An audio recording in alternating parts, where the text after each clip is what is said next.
আচ্ছা, তো আশা করি সবাই সুস্থ আছো, ভালো আছো। তো পড়াশোনা কি চলছে না এখনো শুরু হয়নি কারো কারো? চলছে স্যার। চলছে। চলছে স্যার। আচ্ছা, এখনো। তো উইলিয়াম ব্লেকের আহ, যে কবিতাগুলো আছে মোটামুটি তো আমরা পড়লাম, তাই না? জি স্যার। এবং জি স্যার। ক্রিটিক্যাল অ্যাপ্রিসিয়েশন সহ টেক্সটগুলো একটু রিভিশন দিতে বলেছিলাম। তো কি অবস্থা, সবাই একটু দিয়েছো কিনা, বা টেক্সট নিয়ে কোনো কথা আছে কিনা জি কারো? স্যার। হুম। দিয়েছি জি স্যার স্যার, দিয়েছি। সবগুলো শেষ করতে পারিনি। আচ্ছা, শেষ করতে হবে আপনি দ্রুত। হুম। মানে পয়েমগুলো পড়ানোর আজকে পর একটু সমস্যা ছিল তো এই কারণে, মানে ইন্ট্রোডাকশন টু সংস দিয়েছি, এবং আর একটু বাকি আছে। আচ্ছা। হুম। Introduction to songs of innocence and songs of experience, এগুলো যে সাইলেন্ট ফিচার, অ্যাথেস্টিক হ্যাঁ, বলো। ফ্যাসিলিটিস অফ ব্লেকস, এগুলো যে পড়াইতে চাইছিলেন স্যার। হুম হুম। না, ওই তো টেক্সটগুলো এগুলো একটু পড়েছো কিনা। হুম। আম, ওইগুলো তারপরে একটু, একটু খেয়াল করো। হ্যাঁ এগুলো একটু পড়ে নিও, ঠিক আছে। তো এখন বিষয়টা হলো যে এদের মধ্যে প্রথম নয়টি প্রতীককে সার্থক অঙ্ক ওরা রেখে দাও। এই যে শূন্য ব্যতীত স্বাভাবিক সংখ্যাগুলো সব স্বাভাবিক সংখ্যা, কে মানে এক শুরু থেকে করলো? নয়। আচ্ছা, কে? আচ্ছা, এদের মধ্যে প্রথম নয়টি প্রতীককে বলা হয় সার্থক অঙ্ক, ভাই থামো থামো। আর শেষেরটিকে মোহাম্মদ আবদুল্লাহ হাসান। হুম। আচ্ছা, হয়তো টিউশনি পড়াতে পড়াতে ক্লাস করতেছে, হ্যাঁ। আচ্ছা, যাক। হ্যাঁ, কত কষ্ট করে পড়াশোনা করতে হয়। হুম। হ্যাঁ, আচ্ছা। তো আমি তো ঠিক ভাবছি আছে। ম্যাথ হয়েছে ভাই। হ্যাঁ। আচ্ছা, তো বিষয়টা বলছিলাম যে টেক্সট এবং ক্রিটিক্যাল অ্যাপ্রিসিয়েশনগুলো আশা করি তোমরা পড়েছো, না পড়ে থাকলে আরও একটু পড়ে নিবা। আর যা আমরা পড়েছি এর থেকে ডিপে যাওয়ার দরকার নেই, তবে কিছু অ্যাবস্ট্রাক্ট ধারণা বা মিস্টিসিজম বা এই জিনিসগুলো নিয়ে একটু কথা বলতে বলেছিলাম বা পড়তে বলেছিলাম কিছু শিটে, তাই না? হুম। প্রথম দিকে জি স্যার। মিস্টিসিজম কি বা এই জাতীয় জিনিসগুলো, এগুলো কি তোমরা একটু দেখছো বাসাতে, না কি অবস্থা, বলো। জি স্যার, এই যে সাইলেন্ট অলরেডি ফিচার দেখা অফ হয়নি। ব্লেক সংস, মানে এইটুকু যে পড়া দিয়েছিলেন ওটা দেখছি। এর থেকে আর এই যে বেশি, সামনে যেগুলো ছিল, হ্যাঁ হ্যাঁ, যেগুলো একটু বলেছি ব্লেক উপরে সোর্স অফ উপরে। পোয়েটিক ইন্সপিরেশন অ্যান্ড ভিশন, হ্যাঁ হ্যাঁ। Blake on god, message of the bird, এগুলো যেগুলো পড়াইছেন সেগুলো সবই দেখছি। আচ্ছা, এর থেকে বেশি আর ডিপে যাওয়ার দরকার নেই, কারণ এর থেকে গভীরে যেতে হলে আরও অনেক কবিতা পড়তে হবে, ঠিক আছে। মোটামুটি যেগুলো তোমাদের যেভাবে প্রয়োজন সেগুলো আমি পড়িয়ে দিয়েছি। আহ, বিশেষ করে এখন তোমাদের অ্যানোটেশন বা এই যে জায়গাগুলো যেগুলো ছিল, ওয়ার্ড মিনিং বা একটা ওয়ার্ড কেন ব্যবহার করা হয়েছে, এখানে যে অ্যানোটেটেড যে মিনিংগুলো আছে, এই মিনিংগুলো যদি তোমরা একটু দেখে রাখো তাহলে ওখানে সিম্বলিজম বা এই ব্যাপারগুলো হয়ে যাবে। অলরেডি এবারে পরীক্ষা মানে সিম্বলিজম চলে এসেছে, তাই না? হুম। আমি কিন্তু অলরেডি তোমাদের আহ, প্রশ্নগুলো শেয়ার করে দিয়েছি, একটু যদি খেয়াল করে দেখো কেউ। জি স্যার। দেখছো? জি স্যার। হ্যাঁ। আমি জি স্যার এভাবে এখন দেখেছি। থেকে জি স্যার দেখেছি। যেটা হয়ে যাবে সেটার প্রশ্নগুলো শেয়ার করে দিব। আমি ড্রামা দুইটারও প্রশ্ন একটু রেডি করতেছি, ওগুলো আমি দিয়ে দিব। তো এখানে উম, দেখো এই জায়গায় আমি দিয়ে দিয়েছি ব্রিফ কোশ্চেন, শর্ট কোশ্চেন এবং ব্রড কোশ্চেন। আমি একটা টাইমও দিয়ে দিব যার ভিতরে তোমাদের এই কোশ্চেনগুলো একটু পড়ে নিতে হবে। যদি কোনো প্রবলেম থাকে সেগুলো আমি সমাধান করে দিব, তারপরে তোমরা সময় ম্যানেজ করে মুখস্থ করবা বা কীভাবে হোক ম্যানেজ করে নিতে হবে। তো দেখো এখানে দুটো কোশ্চেন চলে এসেছে, একটা হচ্ছে ইউজ অফ ব্লেক সিম্বলিজম আর একটা হচ্ছে রিয়েলিস্টিক পয়েট হিসেবে, এই দুটো কোশ্চেন এসেছে। এখন মোটামুটি এই দুটো কোশ্চেনকে বেশ ইম্পর্ট্যান্ট মনে করা হচ্ছে। হুম, কারণ গতবার যেগুলো দিয়েছিলাম তার ভিতর থেকে একটা পরীক্ষাতে এসেছে আর একটা আসেনি। হ্যাঁ, এটা হচ্ছে ব্যাপার যে এই যে রিয়েলিস্টিক, এটা আসলে আমরা কোনোভাবে এটা ধরি নাই যে এটা আসতে পারে, তারপরও দেখো এসেছে। হ্যাঁ, এই জন্য বিষয়গুলো একটু খেয়াল করতে হবে। গতবারের যে প্রশ্নগুলো দেওয়া ছিল সেটা যদি আমরা একটু খেয়াল করি, দেখো।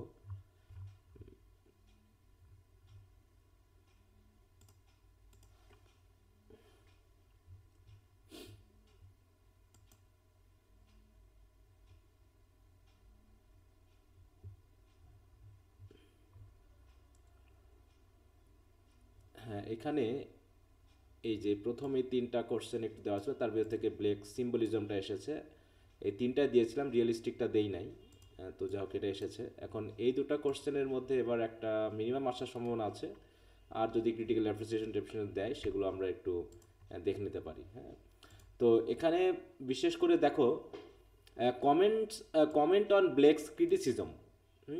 আর একটা হচ্ছে how does Blake represent to contrary states of human soul.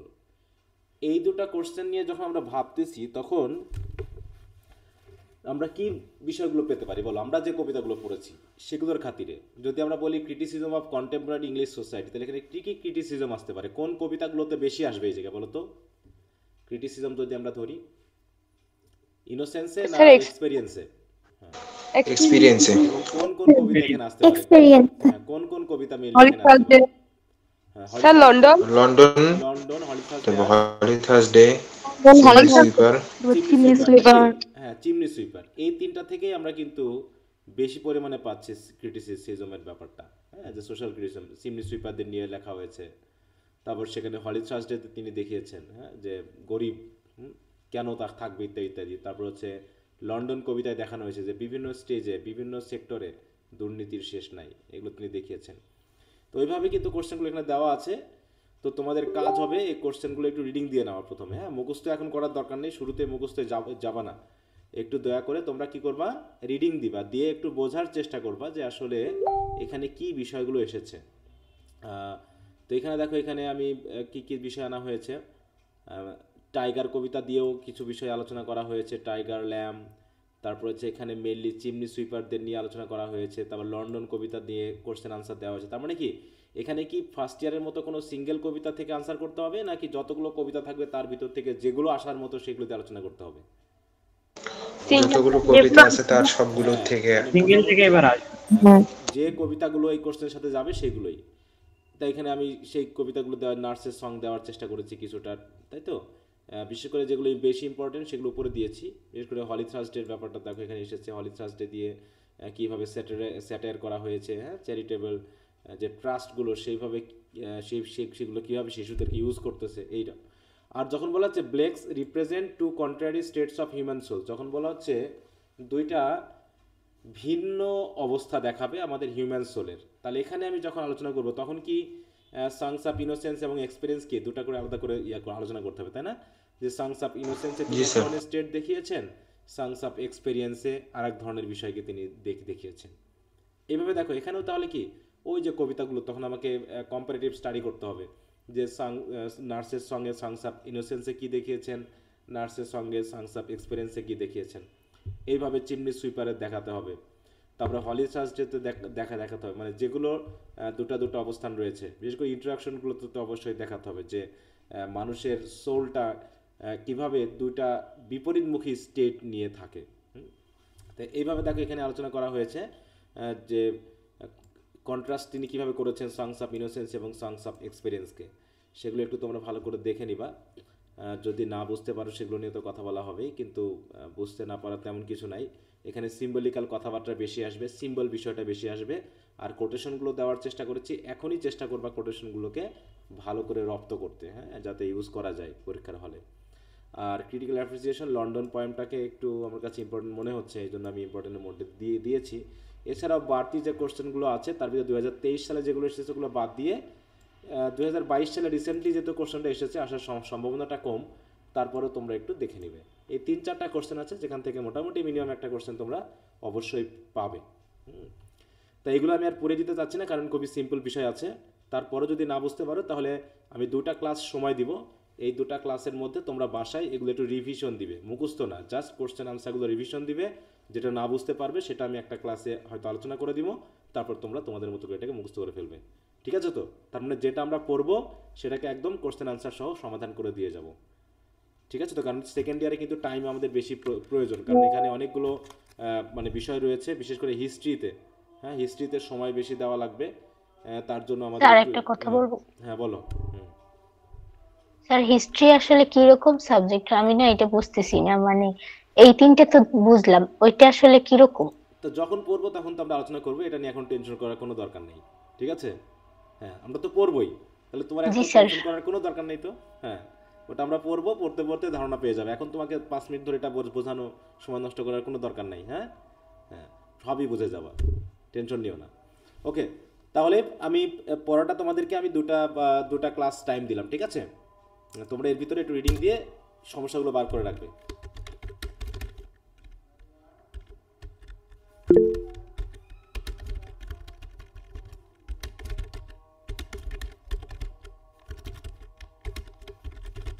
এটা হয়ে যাওয়ার পর আমি ড্রামাগুলোরও দিয়ে দিব, ঠিক আছে? স্যার এগুলো কি জাস্ট দেখবো মানে হ্যাঁ হ্যাঁ, তোমাদের কোনো সমস্যা আছে কিনা সেটা দেখে রাখবা। এখন বাকিটা মুখস্থ করবা না কি করবা সেটা তোমাদের দায়িত্ব, ঠিক আছে তো? Okay sir. এখন জাস্ট আমি বলতেছি, আমি যেহেতু কোশ্চেন আনসারগুলো দিয়ে দিয়েছি, যদি কোনো সমস্যা থাকে সেটা নিয়ে আমি জাস্ট একটু আলোচনা করে দিব। এছাড়া বাকি তোমাদের উপর এখন ছেড়ে দিব, তোমরা এটাকে মুখস্থ করবা না কিভাবে ম্যানেজ করবা তোমরা এখন করে নিবা। দিয়ে পরবর্তীতে যখন আমি আবার দ্বিতীয়বার ঘুরে আসব তখন এগুলো নিয়ে আমি টেস্ট নেওয়ার চেষ্টা করব, ঠিক আছে তো? এখন আর শেষের দিকে টেস্ট আমি আর নিয়ে নেওয়ার করবো না। এখন যেটা হয়ে যাবে সেটার উপর টেস্ট নিয়ে করে আমি ছেড়ে দিব, বুঝতে পেরেছো? কারণ শেষের দিকে অনেকখানি চালাকি হয়ে যায়, এটা হচ্ছে মানে সমস্যা। আর দেখো তো তাড়াতাড়ি দিয়ে দিলেন কেন? বলো। হ্যাঁ, প্রশ্নগুলো এত তাড়াতাড়ি দিয়ে দিলেন কেন? আমি কি বললাম তোমাকে? আমি তো সেই নিয়ে তো কথা বলতেছি নাকি? জি স্যার, সময় পাওয়া যাবে না এই আমি কারণে। তো সেটা নিয়েই কথা বললাম নাকি অন্য কথা বলেছি? বলো। ও হয়তো বুঝতে পারে নাই। আমি তো সেটা নিয়েই কথা বললাম এতক্ষণ ধরে, যে কেন দিয়ে দিচ্ছি আমি। তোমাদেরকে দিয়ে দিচ্ছি, তোমরা সমস্যাগুলো সমাধান করে নিবা, তারপরে তোমাদের উপর ছেড়ে দিচ্ছি তোমরা এখন মুখস্থ করবা না কিভাবে করবা সেটা তোমাদের ব্যাপার। আমি তো বললামই সেটা নাকি? তারপরে যখন আমি দ্বিতীয়বার ঘুরে আসবো আবার রোমান্টিক পোয়েট্রিতে, তখন আমি এগুলো টেস্ট নিব, আবার নতুন কবিতা পড়াবো, এরকম একটা বিষয়। আমার কথা কি বুঝতে পেরেছো? জি স্যার। হ্যাঁ, একই কথা না হলেও পরীক্ষার আগ পর্যন্ত 100 বার বলা হবে। কোশ্চেন আনসার দিয়ে দিচ্ছি এই যে আজ থেকে 8-9 মাস আগে, পরীক্ষার আগের রাতে গিয়েও বলবা স্যার আমি প্রশ্নের উত্তর পাই না এখনো, বলবা কিনা? জি স্যার, এরকম যাবে। এক্সপিরিয়েন্স তো হচ্ছেই। এমনকি আজকে পরীক্ষা মনে করো সকালবেলায় বলতো স্যার আমি এই প্রশ্নের উত্তর পাই নাই, কিন্তু ওটা আজ থেকে 8-9 মাস আগে দিয়ে দেওয়া হয়েছে, এটা নিয়ে টেস্ট নেওয়া হয়েছে, এবং তুমি এখনো সেই কোশ্চেন আনসার পাওনি। কি বলবো বলো? একটু অ্যাক্টিভ হলে পারে বুঝতে পারবা। প্রত্যেকটা ক্লাস করো, রেকর্ড ক্লাস করো, লাইভ ক্লাস করো, সব কিছু বোঝা যাবে।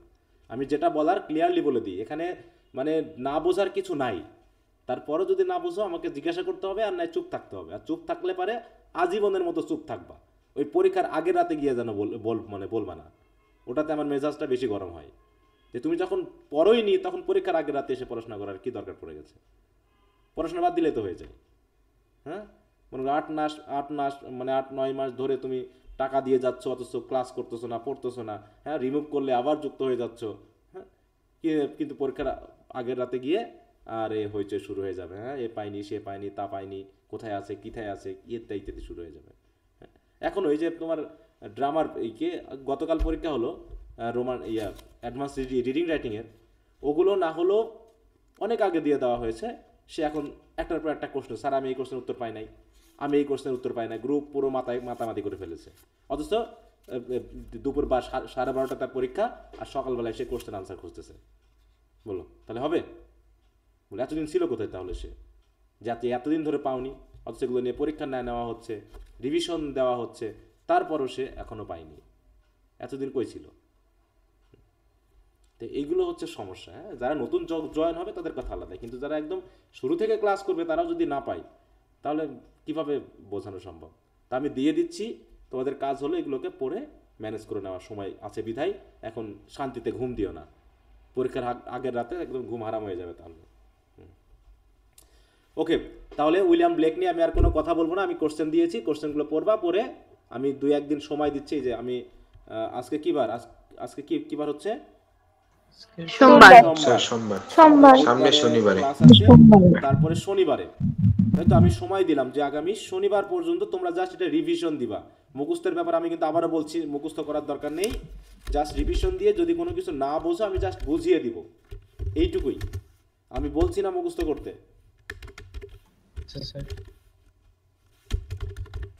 এই কাজটা তোমরা করে ফেলবা, তাতে তোমাদের সমস্যাগুলোর সমাধান হয়ে যাবে, এটুকু আমি স্যার, চাচ্ছি, তাতে তোমরা কোশ্চেন আনসার কি জিজ্ঞেস করবো কি 18 জানুয়ারি নাকি এর মাঝে জিজ্ঞেস করা যাবে?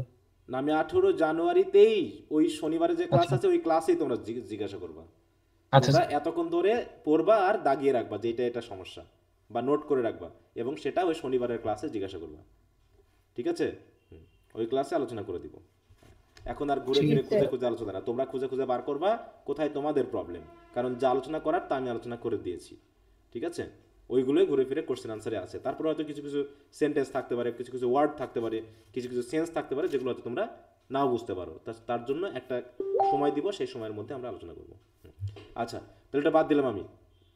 এরপরে হচ্ছে মানে খুবই সিম্পলি পড়বা, ইজিলি বুঝবা, ইজিভাবে বিষয়গুলোকে নিবা, কঠিনভাবে নেওয়ার কিছু নাই, জাস্ট ইজি, বি ইজি, এবং ইজিলি পড়ার চেষ্টা করবা, মনে প্যারা নেওয়ার করার কোনো কারণ নেই। আচ্ছা, আমরা এখন আমি মনে গতদিন ভুল করে বলেছিলাম যে আমরা অ্যাডভান্স রিডিং রাইটিং পড়বো, কারণ আমি দুটা পয়েন্ট পড়ে তারপরে আমি পরবর্তী আসে যাবো, কারণ এখানে তোমার 6টা পয়েন্ট আছে, তাই না, রোমান্টিক পোয়েট্রিতে। তার ভিতরে আমরা এখন আজকে শুরু করবো হচ্ছে উইলিয়াম ওয়ার্ডসওয়ার্থের পয়েম। উইলিয়াম ওয়ার্ডসওয়ার্থের পয়েমগুলো শুরু করবো। তা উইলিয়াম ওয়ার্ডসওয়ার্থের পয়েমগুলো একটু লম্বা লম্বা, বড় বড়, কিন্তু ধৈর্য লাগবে ক্লাসে। কথা ছিল হ্যাঁ, বলো স্যার, উইলিয়াম ওয়ার্ডসওয়ার্থ না পড়ে আজকে কি অন্য কোনোটা পড়ানো যায়? মানে আমার ওই বইটা কেনা হয় নাই। না না না না না, আর বাবা, আমার তোমার বই কেনা হয়নি বলে তো আমি সিরিয়াল চেঞ্জ করতে পারবো না। হ্যাঁ, তুমি তোমার বই কেনা হয়নি তাতে কোনো সমস্যা নেই, আমি পিডিএফ দিয়ে আচ্ছা দিব, স্যার, ঠিক আছে। ঠিক আছে? আমি পিডিএফ দিয়ে দিব। আচ্ছা স্যার। হ্যাঁ, ওইটা করা যাবে না, আমার সিরিয়াল আমাকে মেনটেন করতে হবে, ঠিক আছে? আমি পিডিএফ দিয়ে দিব, সেই পিডিএফ দেখে তুমি পড়তে পারো, কারণ কবিতাগুলো পিডিএফে আছে। কারণ আমরা এখন টেক্সট পড়তেছি, ওর সাথে সাথে কিছু কিছু বিষয় থাকবে যেগুলো হয়তো যদি তোমার বই না থাকে, যেটুকু পড়তে দিব কেউ হয়তো ছবি তুলে গ্রুপে দিয়ে দিবে, তুমি পড়ে নিবা।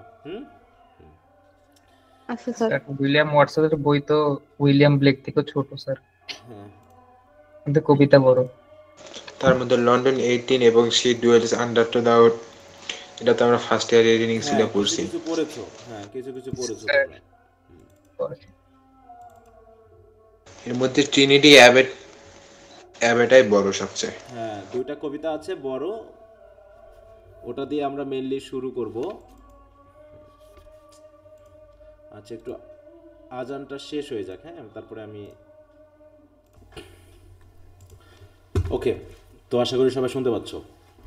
তো দেখো, জি স্যার। আমরা এখানে উইলিয়াম ওয়ার্ডসওয়ার্থের টোটাল 1টা 2টা 3টা 4টা 5টা কবিতা পেয়েছি, ঠিক আছে? 5টা কবিতা পেয়েছি। এর ভিতরে হয়তো লন্ডন 1802 আমরা পড়েছি, অথবা শি ডুয়েলড অ্যামং দ্য আনটোটেন ওয়েজ, এটাও পড়া থাকতে পারে। লুসি পয়েম, লুসি নিয়ে একটা জি স্যার, দুইটা শেষের দুইটা পড়া হয়েছে। হ্যাঁ, এই দুটো আমরা পড়েছিলাম। তারপরও হয়তো অনেকে নাও পড়তে পারো, আমরা সেটা একবার একটু রিভিশন দিব। আর it is a beauteous evening, calm and free, এই 3টা কবিতা হচ্ছে খুবই ছোট ছোট, বাকি 2টা হচ্ছে অনেক বড় বড়, যেমনটা আমরা পড়েছিলাম না, এর is a written a country churchyard, নাকি ওর থেকেও বড়। কিন্তু কবিতাগুলো নিয়ে খুব একটা টেনশন করার কোনো কারণ নেই, কারণ মোটামুটি একটু অ্যাবস্ট্রাক্ট হলেও উইলিয়াম ব্লেকের মতো মোটামুটি এতটা অ্যাবস্ট্রাক্ট না, কিছুটা সেন্স আছে। এই 2টা কবিতা পড়ার পর, হ্যাঁ, উইলিয়াম ব্লেক এবং উইলিয়াম ওয়ার্ডসওয়ার্থ পড়ার পর আমরা কয়েকটা থিওরি নিয়ে আলোচনা করব, যেটা হচ্ছে মিস্টিসিজম এবং প্যানথেইজম। এই 2টা থিওরি আমাদের মেনলি শিখতে হবে। এই 2টা কবিতা মানে এই 2টা কবির কবিতা পড়ার পরে আমরা বিষয়গুলোকে নিয়ে আলোচনা করব, যাতে আমরা এক্সাম্পলগুলো ভালো মতো দিতে পারি। তা প্রথমে হচ্ছে টিনটন অ্যাবিটা দিয়ে আমরা মেনলি শুরু করব। অ্যাবি, তো উইলিয়াম ওয়ার্ডসওয়ার্থকে কি কবি হিসাবে মেনলি আমরা চিনি বলো তো? দ্য পয়েট অফ নেচার, এবং আমরা জানি তাকে বলা হয়ে থাকে কি রোমান্টিক পয়েট, তাই তো? তিনি রোমান্টিক পয়েট হিসাবে পরিচিত, এবং বলা হয়ে থাকে যে উইলিয়াম ওয়ার্ডসওয়ার্থ, এসটি কোলরিজ নামে আরেকজন কবি আছেন, দুইজন মিলে লিরিক্যাল ব্যালেডস নামে একটা জয়েন্ট পাবলিকেশন করেন। হ্যাঁ, এই যে দেখো, হ্যাঁ, যে বলছে কি যে William Wordsworth was a prominent English poet who alongside Samuel Taylor Coleridge helped to launch the romantic age in English literature with their joint publication Lyrical Ballads, যেটা প্রকাশ পায় 1798 সালে। এটা প্রকাশ করার মাধ্যমে রোমান্টিক এজ মেনলি শুরু হয়, ঠিক আছে? এই কিছু কিছু বিষয় আছে, ডেট তারিখ আছে লিরিক্যাল ব্যালাডস এবং এটা প্রকাশ সাল, এবং এটার মাধ্যমে রোমান্টিক এজ শুরু হয়। এই জায়গাটা একটু ভালো করে গুরুত্ব দিয়ে তোমরা পড়বা। তো আমি যা এই যে লাইফ এবং লিটারেচার সম্পর্কে যে ব্যাপারগুলো সেগুলো তোমরা একটু পড়ে নিও, এগুলো নিয়ে আমি গুরুত্ব দিতে চাচ্ছি না। আমি জাস্ট সরাসরি একদম টেক্সটে চলে যাব। টেক্সটে চলে যাওয়ার পরে দেখবা যে কিছু জিনিস তোমরা এমনি বুঝতে শিখে গেছো বা বুঝতে পারবা, এগুলো নিয়ে টেনশন করার কোনো কারণ নাই। তো এই হচ্ছে কবিতাটি। কবিতাটার নাম হচ্ছে টিন টার্ন অ্যাবি, তাই তো? এটা হচ্ছে টিন টার্ন অ্যাবি। অ্যাবি মানে কি বুঝি তো আমরা? চার্চ। চার্চ বা মন্দির এরকম কিছু কি? হ্যাঁ, অ্যাবি মানে হচ্ছে, দেখো আমরা একটু দেখে আসি।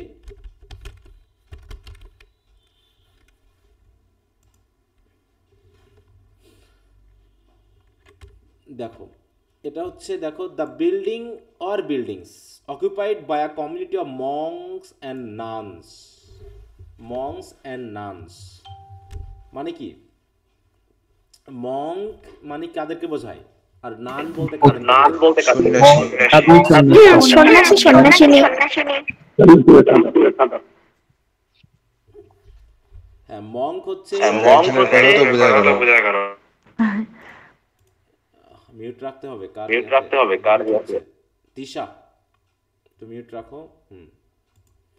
বলা হচ্ছে মঙ্ক হচ্ছে যাদেরকে আমরা বলি হচ্ছে পুরুষ যারা, এবং যারা ধর্মের উদ্দেশ্যে সেন্টহুড গ্রহণ করে, হ্যাঁ, সাধুত্ব বরণ করে, ঠিক আছে? তো তাদেরকে বলা হচ্ছে মঙ্ক। আর মেয়ে যারা, এই প্রশ্ন মনে হয় এর আগে কেউ করেছিল আমাদের এই ব্যাচে কিনা? হ্যাঁ, কারা নান বলতে কাদেরকে বোঝায়? ওই নান হচ্ছে মেয়েরা যারা মেনলি ওই সাধুত্ব বরণ করে। যেমন মাদার তেরেসাকে কিন্তু সেন্টহুড দেওয়া হয়েছে, ঠিক আছে, ক্যাথলিসিজমের দ্বারা। এরকমভাবে যারা সংসার ত্যাগ করে এবং ধর্মের উদ্দেশ্যে যারা জীবন দেয় তাদেরকে মংস বা নানস বলা হয়। এবং এদের জন্য আলাদা একটা মানে থাকে, একটা সংগঠন থাকে, বুঝতে পারছো? একটা সংগঠন থাকে যেখানে মেনলি এরা থাকে। যেমন হচ্ছে বুদ্ধিজমের একটা মোনাস্টারি ছিল, সেটা হচ্ছে পাহাড়পুরের, তাই তো? পাহাড়পুরে কেউ গেছো বা ওদিকের কেউ আছো? জি স্যার, গেছিলাম। জয়পুরহাট বা হচ্ছে নওগাঁ, ওখানে গেছো না? ওই যে পাহাড়পুরের যে বৌদ্ধ বিহার, এটা ওই বিহার বা মোনাস্টারি বা হচ্ছে অ্যাবি। মানে অ্যাবি মানে হচ্ছে বিহার, মোনাস্টারি, কনভেন্ট। কনভেন্ট শব্দটা আমরা পেয়েছিলাম কোথায় বলো তো? কেউ বলতে পারবা? কোন একটা গল্পে পেয়েছিলাম আমরা ফার্স্ট ইয়ারে, দেখি কার মনে আছে? Cat in the rain. না না না। হ্যাঁ, অ্যারাবিতে, তাই না? অ্যারাবিতে ওই যে কি ম্যাঙ্গান সিস্টারকে কোথায় পাঠানো হলো শেষে? ম্যাঙ্গান সিস্টারকে ওই কনভেন্টে পাঠানো হয়েছিল, পাঠিয়ে দিল না শেষের দিকে, আমরা দেখলাম মানে দিকে। তো ওইরকম আর কি বিষয়টা। এটা হচ্ছে এরকম একটা অ্যাবি। আবার অ্যাবি বলতে আবার পুরনো বিল্ডিংকে বোঝায়, যেটা চার্চ বা এই অ্যাবি হিসেবে ব্যবহার করা হতো। এগুলো আমরা হিস্ট্রি যখন পড়বো তখন আমরা আরও ভালো মতো বিষয়গুলোকে বুঝবো আর কি। দেখো এই যে এইরকম বিল্ডিংগুলোকে বোঝায়, হ্যাঁ, দেখো এরকম, এই যে এইখানে দেখো আমরা অনেকগুলো বিল্ডিং পেয়েছি। আর আমরা যদি এখন টিন টার্ন অ্যাবিটা আমরা একটা ইমেজটা দেখতে চাই, তাহলে কেমন দেখবো? টিন টার্ন অ্যাবি দেখি আমরা, এইটা হচ্ছে সে টিন টার্ন অ্যাবি মনে করো, ঠিক আছে?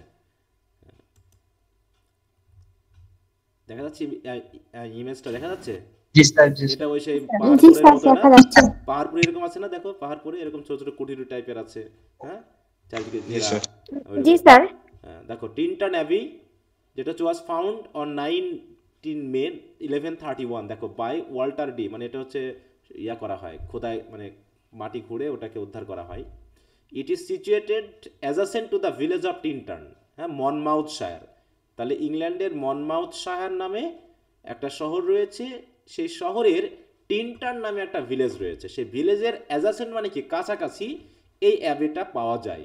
এবং এর পাশ দিয়ে একটা এই যে পাশ দিয়ে কিন্তু নদী বয়ে গেছে। এই নদীটার নাম হলো, দেখো, on the Wales bank of the river Wye নামে একটা নদী রয়েছে, যে এটা হচ্ছে ওয়াই রিভার।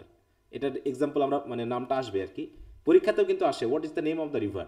হ্যাঁ, তো এখানে তাহলে হচ্ছে কি, দেখো টিনটার্ন অ্যাবি, টিনটার্ন কি একটা গ্রামের নাম, তাই তো? সেই গ্রামে একটা অ্যাবি অবস্থিত, তাই তো, যেটা মানে পাওয়া গেছে, সেটার নাম দেওয়া হয়েছে টিনটার্ন অ্যাবি।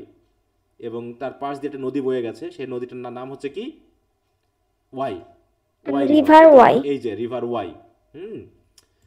তো কবি এইখানে মানে ঘুরতে যেতেন বা ঘুরতে গিয়েছিলেন।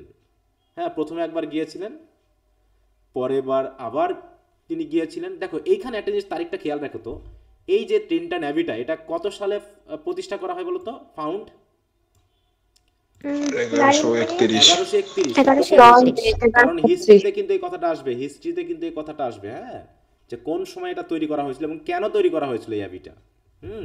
এবং বলা হচ্ছে the abbey fell into ruin after the dissolution of the monastery in the 16th century, যেটা রিফরমেশন পিরিয়ড বলবো আমরা, ঠিক আছে? তো এই রিফরমেশন পিরিয়ড এসে, রিফরমেশন পিরিয়ড পুরো মানে রেনেসাঁস পিরিয়ড বা রিফরমেশন পিরিয়ড, ওই সময় এই মোনাস্টারগুলোকে ধ্বংস করা হয়, ঠিক আছে? তো যে নষ্ট করে ফেলা হয়।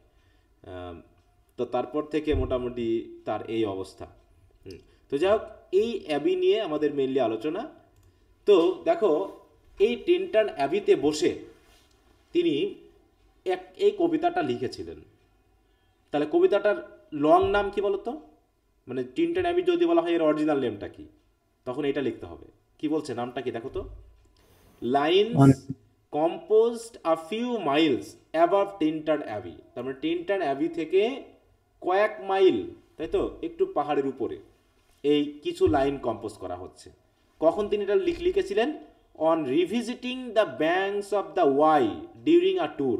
তাহলে একটা ট্যুরের সময় তিনি ওই ওয়াই রিভারটা কি রিভিজিট করছিলেন না ফার্স্ট টাইম ভিজিট করা? কবিতাটা যখন লিখছিলেন পুনরায় আবার হ্যাঁ, এটা কিন্তু এখানে বলা হচ্ছে। একটু রাখতে হবে গো, ইয়ারফোন ইউজ করো, না হলে দেখা যাচ্ছে কথা বলে তো কাজ হবে না। আচ্ছা, এবং লিখেছিলেন কত তারিখে? জুলাই 13, 1798, এই সময় তিনি লিখেছিলেন। তো দেখো, আমরা কবিতাটা পড়া সরাসরি শুরু করি, তারপরে আমরা বিস্তারিত আসবো। বলছে দেখো, 5 years have passed। তাহলে কবিতা যখন তিনি লিখতেছেন, কত সালে লিখতেছেন? 1798। এটা যখন লিখতেছেন তখন থেকে কত বছর পার হয়ে গেছে? 5 বছর। তাহলে কত সালে তিনি এসেছিলেন? কত সালে আসছিলেন? 1793। তাই তো? তাই বলছে 5 years have passed। এবং বলা হচ্ছে 5 summers with the length of 5 long winters। হ্যাঁ, তাহলে পাঁচটা লং উইন্টার সহ পাঁচটা সামার পার করে ফেলেছি। মানে 5টা সামার পার করা মানে কি, কত বছর হয়? 5 বছর। তার মানে এখানে সামার এবং উইন্টার উভয়ের কথা কেন বলা হয়েছে? উইন্টার কিসের প্রতীক বলো তো? ভালো না মন্দ? খারাপ দিনের প্রতীক না উইন্টার? মন্দ। জি, খারাপ। হ্যাঁ, মানে winter is the symbol of misery, suffering, তাই তো, এইগুলো। আর সামার বা স্প্রিং হচ্ছে কিসের প্রতীক? ইউথ, হ্যাপিনেস, চিয়ারফুলনেস, এগুলোর প্রতীক, তাই না? তাহলে 5টা মানে দুঃখ কষ্টের 5টা বছর পেরিয়ে আবার এখানে এসেছি। বলছে and again I here this waters. আমি আবারও সেই কথা আটকে গেছিল, শুনতে পাইনি স্যার। আমার কথা আটকে গেছে? না স্যার, ক্লিয়ার হই আছে। আচ্ছা, ক্লিয়ার। আচ্ছা, ঠিক আছে, হয়তো ওনার নেটওয়ার্কের সমস্যা। ওকে, তো প্রবলেম নাই, আমরা তো রিপিট করবো, এই কথা রিপিট আসবে, সমস্যা না। And again I here this waters. আমি আবারও সেই পানির সাউন্ড শুনতেছি। কোন পানির সাউন্ড? কোথাকার পানি?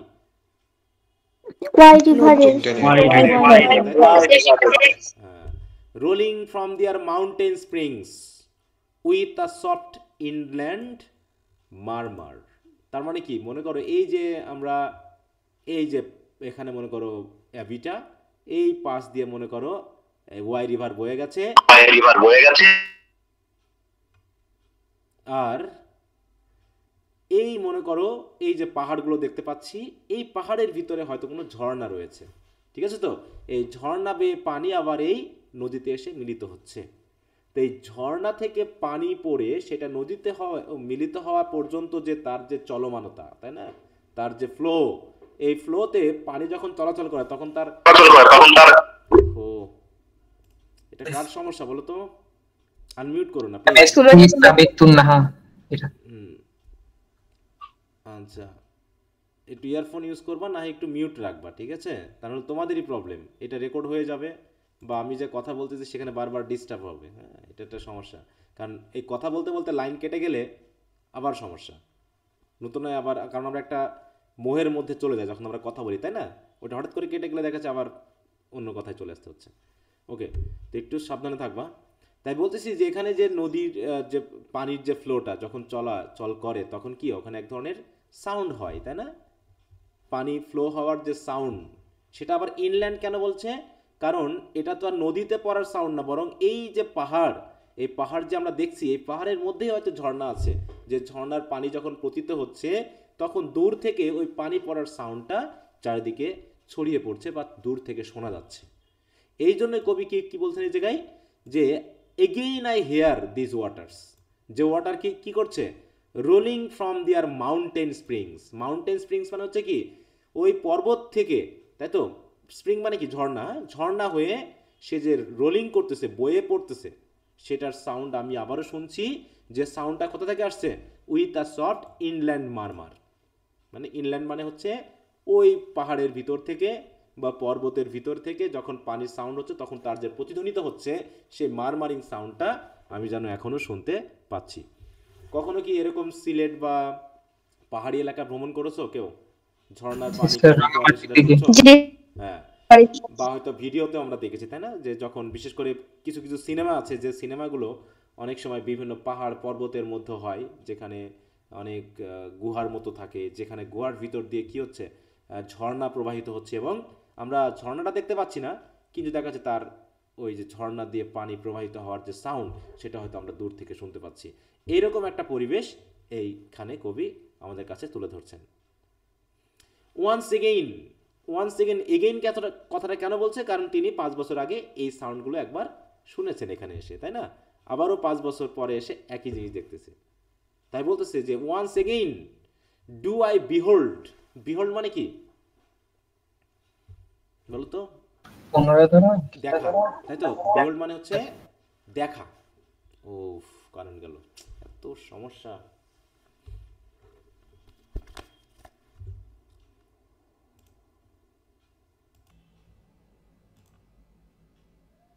স্যার আমাদেরও কারেন্ট নেই।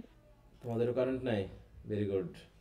কারেন্ট না থাকাই ভালো, কারেন্ট না থাকলে কোনো টেনশন থাকে না, কারেন্ট থাকলে যত টেনশন। হ্যাঁ, আজ তাই বলছে যে once again do I behold this steep and lofty cliffs. Steep and lofty মানে কি? Steep and lofty, what is the meaning of steep? বলো, পাহাড় পর্বতগুলো কেমন হয়? সুউচ্চ হয় না, অনেক উঁচু হয় না? এই উঁচুটাকে বোঝাতে আমরা ব্যবহার করে থাকি হচ্ছে স্টিপ, মানে খাড়া।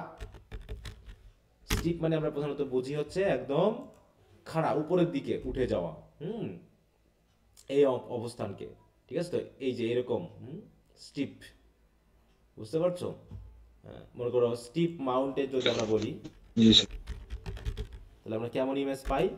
স্টিপ অ্যান্ড লফটি, এই যে এরকম, হ্যাঁ, হঠাৎ করে খাড়া হয় উপরের দিকে উঠে গেছে, এরকম বলতেছে কি কবি, এরকম steep and lofty mountains or hills যেন তিনি কি করছেন, দেখতে পাচ্ছেন। হ্যাঁ, দেখো বলছে কি ক্লিপস, এগুলোকে ক্লিপস বলা হয়, তাই না?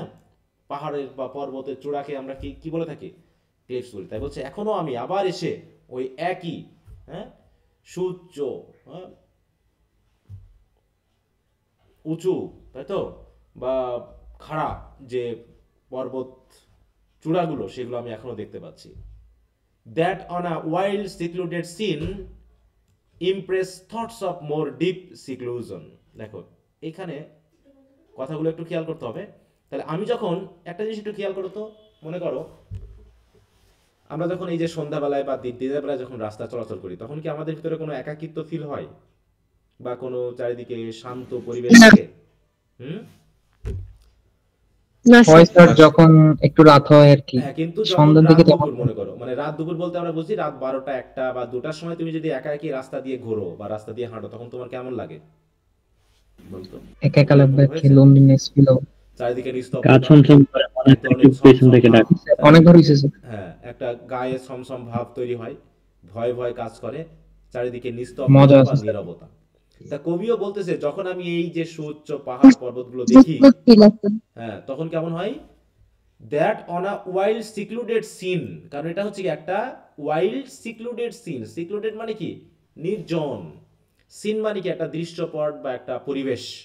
তাহলে এরকম একটা ওয়াইল্ড মানে বন্য, যেখানে মানুষ বসবাস করে না, যেখানে মানুষ থাকে না, এরকম একটা ওয়াইল্ড সিক্লুডেড সিনে যদি কেউ আসে, তখন অবশ্যই এই যে স্টিপ অ্যান্ড লফটি ক্লিপগুলো কি করে, ইমপ্রেস থট, মানে আমাদের ভিতরে এক ধরনের চিন্তাশীলতাকে সৃষ্টি করে। ইমপ্রেস করা মানে সৃষ্টি করা, ক্রিয়েট করা, প্রডিউস করা, একটা থট তৈরি করে, যে থট নিজেই আবার কেমন, থট অফ মোর ডিপ সিক্লুশন, যে চিন্তাগুলোও আরো বেশি সিক্লুডেড। তাহলে জায়গাটা তো সিক্লুডেড, নির্জন, কিন্তু আমাদের চিন্তা ভাবনাগুলোও ওরকম নির্জনতাপূর্ণ, আবেগী চিন্তা ভাবনা আমাদের ভিতরে সৃষ্টি হয় যখন আমরা এরকম নির্জন জায়গাতে আসি। তো কবি বলতেছে আমারও ঠিক এমনটা হচ্ছে। যখন আমি এখানে আগে এসেছিলাম তখন কেমন হচ্ছিল তা জানি না, কিন্তু এখন কেমন হচ্ছে, যেন সেই একাকিত্ব বোধ করছি, এক ধরনের নীরবতা বোধ করছি, একটা শান্ত পরিশ্রান্ত ভাব মনে করছি, গা ছমছম একটা পরিবেশ এখানে আমি ফিল করছি। এবং বলা হচ্ছে can connect the landscape with the quiet of the sky. এবং এই যে সুউচ্চ ক্লিপগুলো বা পাহাড়ের যে চূড়াগুলো, এই চূড়াগুলো যেন কি করছে, ল্যান্ডস্কেপকে আকাশের কোয়াইটনেসের সাথে যেন একটা কানেকশন তৈরি করে দিচ্ছে। হ্যাঁ, এই যে দেখো, এই যে আকাশ, এই মনে করো আকাশ, আর এই চূড়াটা মনে হচ্ছে না যে আকাশের সাথে লেগে গেছে, দূর থেকে দেখলে এমনটা মনে হয় না? এইগুলো যেন আকাশের সাথে মিলেমিশে একাকার হয়ে গেছে। হ্যাঁ, এরকম একটা ভাব যেন কবি বোধ করছেন। দেখো, এরকম পাহাড়ে বা এরকম নির্জন এলাকায় গেলে আসলে এমনটাই মনে হওয়ারই কথা, যেখানে একটা আলাদা ধরনের নীরবতা, যেখানে পাখির গুঞ্জন নেই, তাই তো, যেখানে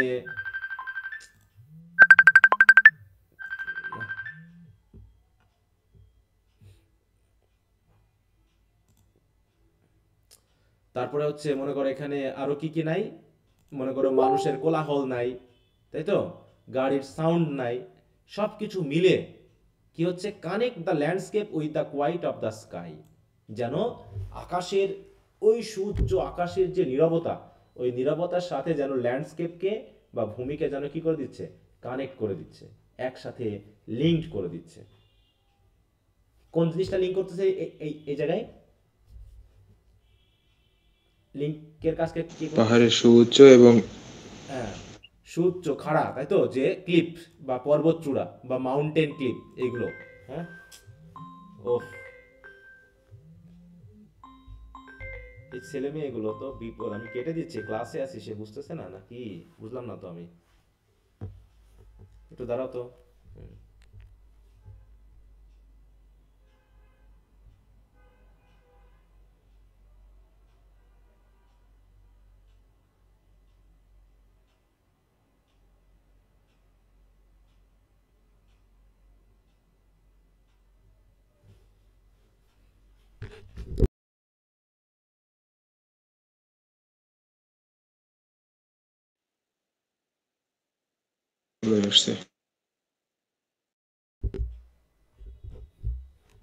আচ্ছা, সবাই শুনতে পাচ্ছ আমার কথা? জি স্যার। আচ্ছা হ্যাঁ, শুনতে পাচ্ছি। আচ্ছা, আমি যে গ্রুপে তোমাদেরকে মেসেজগুলো দিই, এই মেসেজগুলো বুঝতে কি খুব সমস্যা হয় বলো তো? না স্যার। হ্যাঁ, আমি যে মেসেজগুলো দিই এগুলো মনে তোমাদের বুঝতে অসুবিধা হয় নাকি? আমি বাংলায় বলবো না হিন্দিতে বলি না ইংলিশে বলি, বলো বলো কিসে বলি যে আমার মেসেজগুলো তোমরা বোঝো না? সহজ ভাষায় বলেন। হ্যাঁ, তারপরও নাকি অনেকে বুঝতে পারে না, ওদের নাকি বুঝতে অসুবিধা হয় মেসেজগুলো।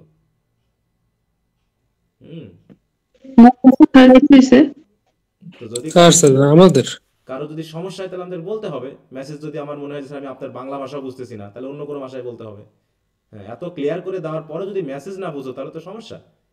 এই যে তোমাদের যে গ্রুপ থেকে রিমুভ করেছি, কেন রিমুভ করেছি, কেন রিমুভ করবো এবং তোমরা কিভাবে যুক্ত হবা, এই মেসেজটা কি বুঝতে কারো অসুবিধা হয়েছে? না স্যার। না স্যার। না স্যার। সিঙ্গেল রিমুভ করেছি এখানে বা কোনো সমস্যা রিমুভ করেছি না, সবাইকে রিমুভ করেছি? না স্যার, সবাইকেই রিমুভ করছেন। তাহলে এই কথাটা তো আমি ক্লাসেও বলে দিয়েছি, আমি ক্লাসেও বলেছি, মেসেজেও বলেছি এবং মেসেজে 2-3 বার বলেছি। হ্যাঁ, তারপরে যদি কারো বুঝতে অসুবিধা হয় তাহলে পড়াশোনা বাদ দেওয়া উচিত। যে আমার কথা যদি কারো বুঝতে অসুবিধা তাহলে কথা ক্লাসে বাদ দিতে হবে। আবার কেউ মনে করছে যে আপনি যেই 10 মাস পড়াবেন সেটার ফি মাত্র 510 টাকা। ওটা কোথায় লেখা আছে বলো? ওটা তো আমি প্রথম দিনও বলে দিয়েছি এবং প্রত্যেককে তো আলাদা করে মেসেজও দেওয়া হয়েছে। ওটা কি মান্থলি ফি সিস্টেম, মাসিক ফি ভিত্তিক। এই মেসেজটা কে পায়নি বলো? হ্যাঁ, এতটা টিচার সবাই পেয়েছে। তো যাই হোক, এখন এছাড়াও যদি আরো কোনো ভাষা থাকে আমাকে বলবা, আমি আরো সহজ করে বলবো। আর না বুঝতে আমাকে কল দিবা, কিন্তু চুপচাপ থাকবে না দয়া করে, কারণ একই জিনিস ক্লাসে বলা হয়, মেসেজে বলা হয়, তারপরও তোমাদের এখন অনেকে আছে যারা বুঝে উঠতে পারো না যে কি করা হচ্ছে। বুঝতে পেরেছো? আর আরেকটা বিষয় হলো, ক্লাসে না বুঝলে ক্লাসে বলবা। এমন কিছু বিষয় আছে মেসেজে বোঝানো যায় না। মেসেজে বোঝাতে হলে আমাকে 1 ঘন্টা ধরে তোমার সাথে চ্যাট করতে হবে। তুমি এক বুঝবা, আমি আরেক বুঝাবো, আমি এক বুঝবো, তুমি আরেক বুঝবা। এই জন্য হয় ক্লাসে বলবা, না হয় চুপ থাকবা। ওই মেসেজে আমি কোনো উত্তর দিতে পারি না। 2-1টা ব্রিফ কোশ্চেনের পয়েন্ট ইনফরমেশন কোনো বিষয় হলে সেটা বলা যায়, কিন্তু একটা ডিসকাসিভ বিষয় কোনো দিন এই মেসেজে বুঝিয়ে দেওয়া যায় না কাউকে।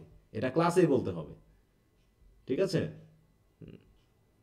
আর হ্যাঁ, এখানে আসবে যাবে স্টুডেন্ট, এটা আসবে যাবে, শুধু সময়টা পার করবে, সময় নষ্ট করবে। তারা ভালো টিচার খুঁজে বেড়াবে। টিচার কেউই খারাপ না, যেখানে পড়াশোনা করবা সেখানে থাকবা।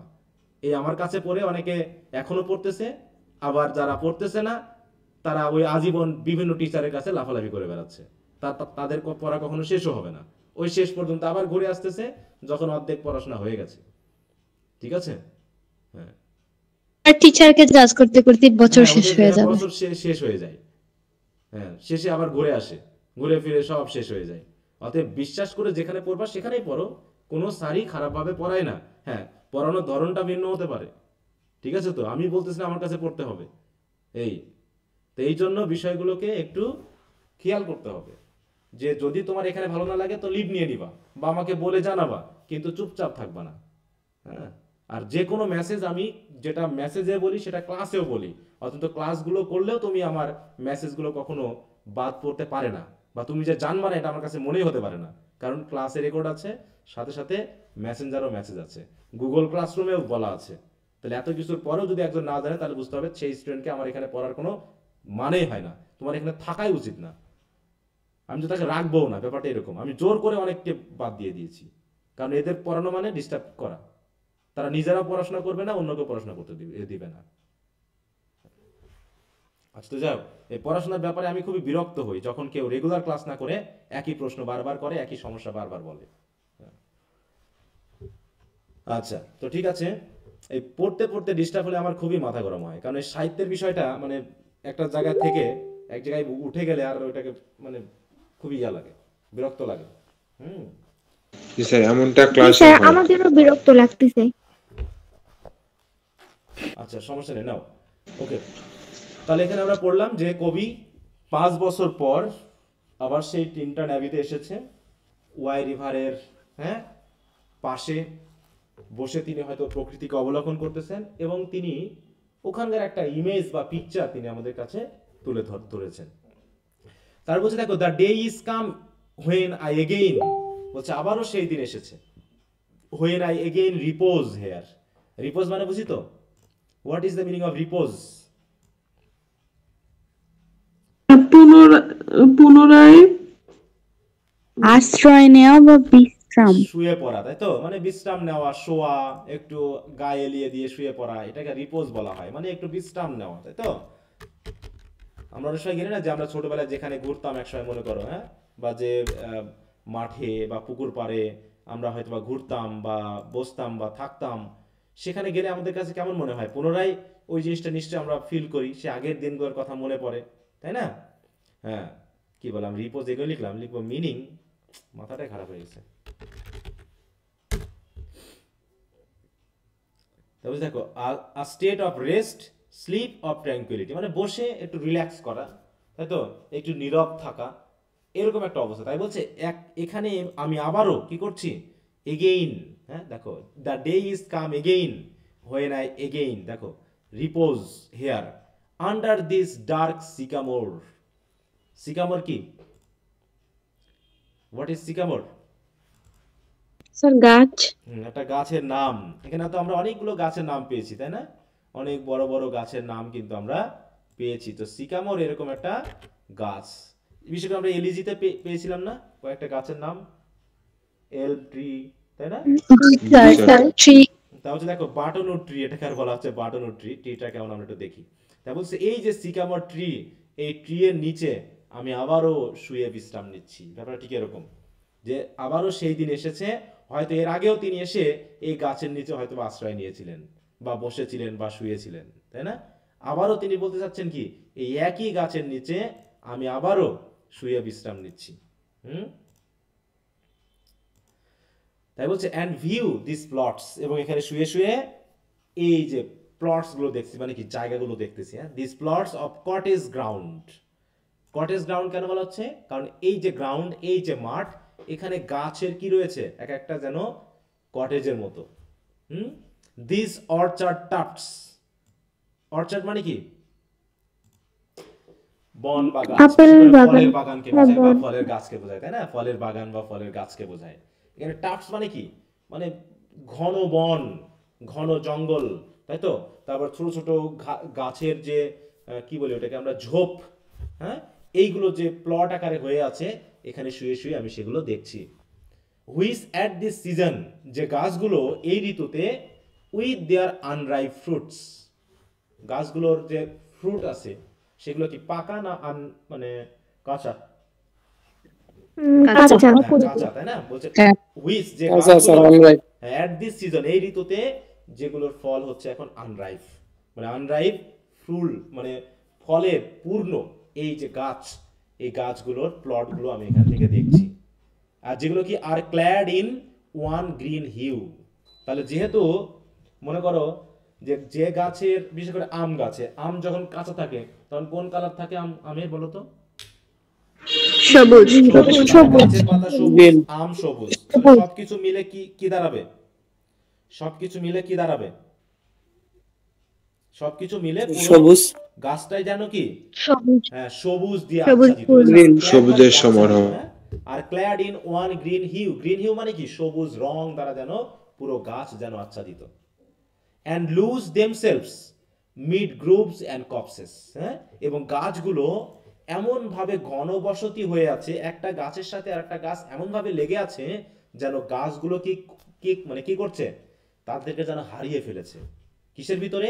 গ্রুপস অ্যান্ড কপসেস এর ভিতরে। গ্রুপস মানে কি? গ্রুপস বুঝো?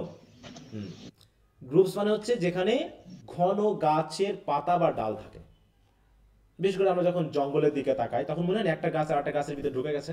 হ্যাঁ, এই যে দেখো এখানে যদি আমরা এই যে পিছনে যে গাছপালাগুলো, এগুলো বড়ও হয় না, এটা একটা সমস্যা, ছোট ছোট লাগে দেখতে। আচ্ছা, মনে করো ডিপ জঙ্গল, ইমেজ নিয়ে আসি। এই যে মনে করো এখানে কেমন অবস্থায় আছে, একটা গাছের সাথে আরেকটা গাছ মিলে একটা ঘন অবস্থা তৈরি হয়েছে না? তো এরকম যেন গাছগুলো একজন আরেকজনের সাথে কি হয়েছে, জড়িয়ে পেঁচিয়ে যেন নিজেদেরকে হারিয়ে ফেলেছে। হ্যাঁ, তাই সেটাই বলতেছে অ্যামিড গ্রুপস অ্যান্ড কপসেস। গ্রুপস মানে হচ্ছে ঘন জঙ্গল বা বন বা ডালপালা দিয়ে ঘন অবস্থা, আর কপস মানে বুঝো তো? হ্যাঁ, বলো কি কপস মানে কি?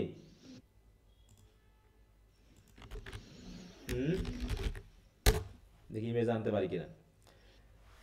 দেখো এই যে বলছে a small group of trees, দেখো এটা দুটার শব্দ কিন্তু একই, গ্রুপ অ্যান্ড কপসেস।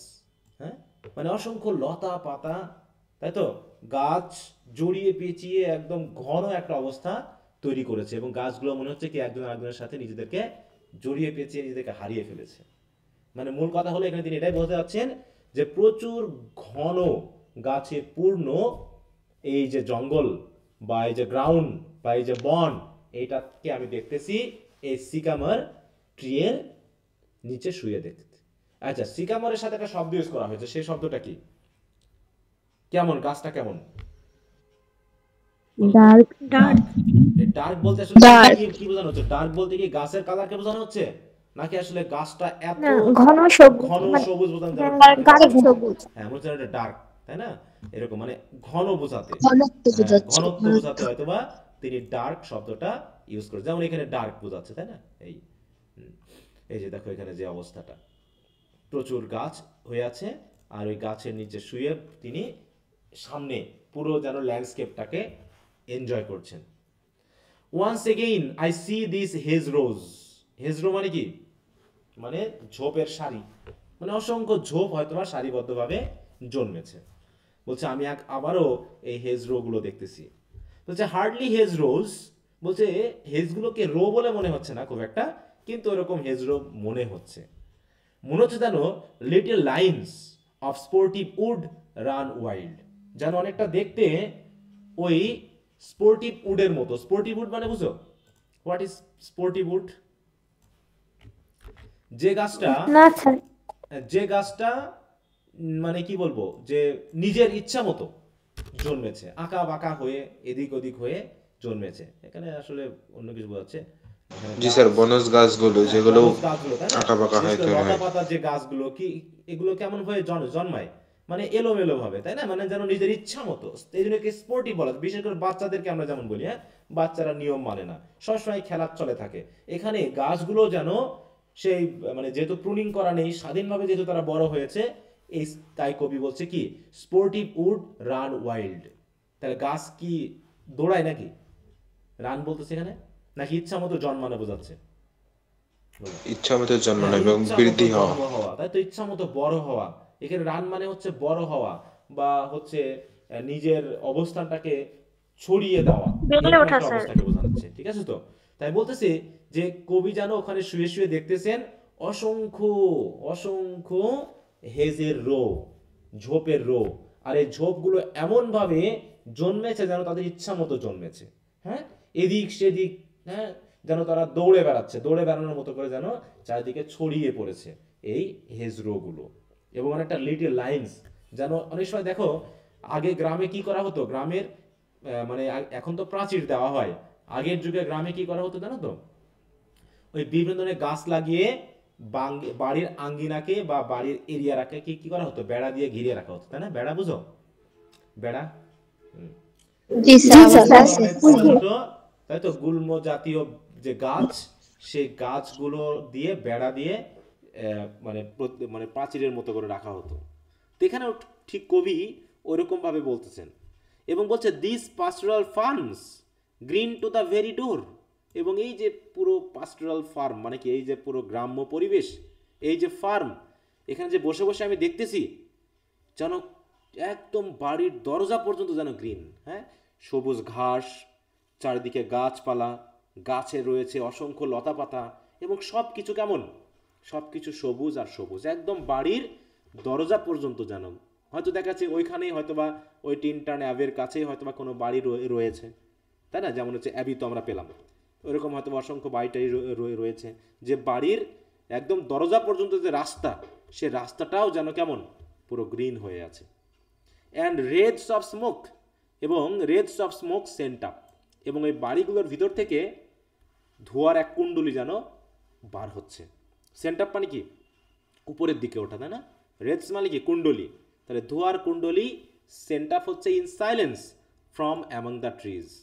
তাহলে কবি যেখানে শুয়ে আছে বা বসে আছে, সেখান থেকে দেখতে পাচ্ছেন ওই বনের জঙ্গলের ভিতর থেকে উপরের দিকে কেমন জানি ধোঁয়ার কুণ্ডলি বার হচ্ছে। কারণটা কি? এখানে কি নিশ্চয়ই মানুষ বসবাস করতেছে নাকি? কোনো না কোনো মানুষ আছে, এই জন্য তারা হয়তো আগুন জ্বালিয়েছে, সেই আগুন থেকে যেন ধোঁয়া বার হচ্ছে। এবং বলছে উইথ সাম আনসার্টেন নোটিস, বলছে ঠিক মতো দেখা যাচ্ছে না আসলে ধোঁয়াটা আসছে কোত্থেকে, তবে অ্যাজ মাইট সিম, তবে মনে হতে পারে of vagrant dwellers in the houseless woods. হ্যাঁ, বলছে এই যে বাড়িহীন, এখানে তো কোনো তেমন মানে মানুষ বসবাসের তেমন কোনো বাড়িঘর নাই, কিন্তু তারপরেও হয়তো বা কোনো ভ্যাগ্র্যান্ট ডুয়েলার্স বুঝো, হয়তো কোনো গৃহহীন মানুষ, অথবা কোনো ফকির বা কোনো সাধু বা কোনো সেন্ট, তাই তো, তারা হয়তো এই জঙ্গলে বসবাস করছে।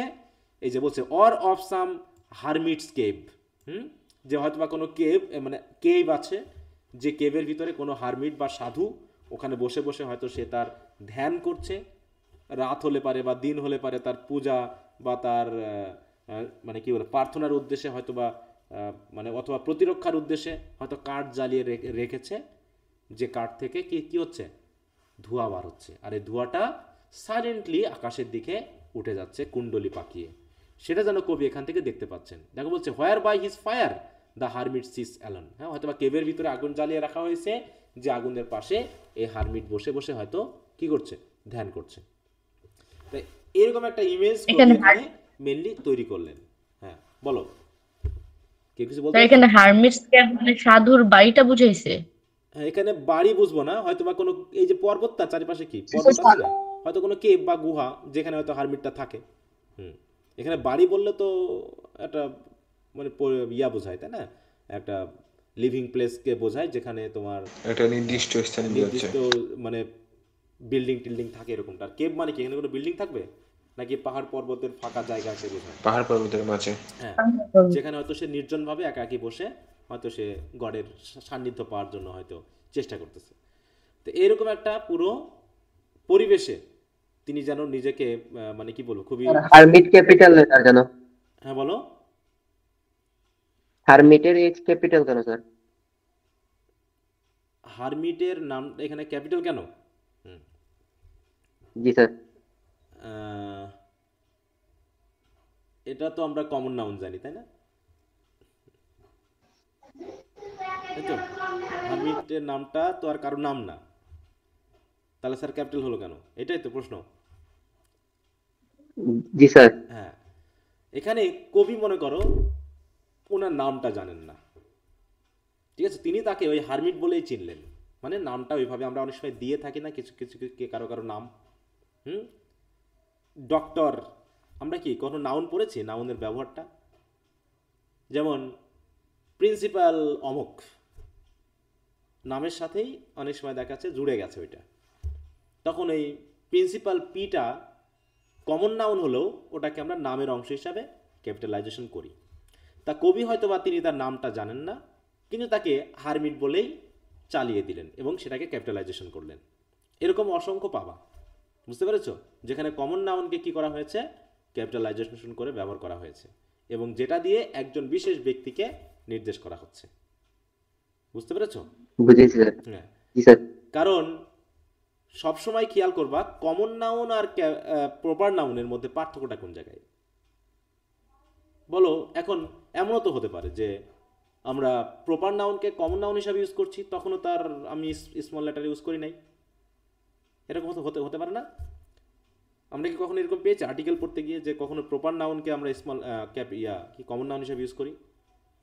যে he is a Nazrul, he is a Nazrul, এখানে নজরুলটা কি ক্যাপিটাল নাউন না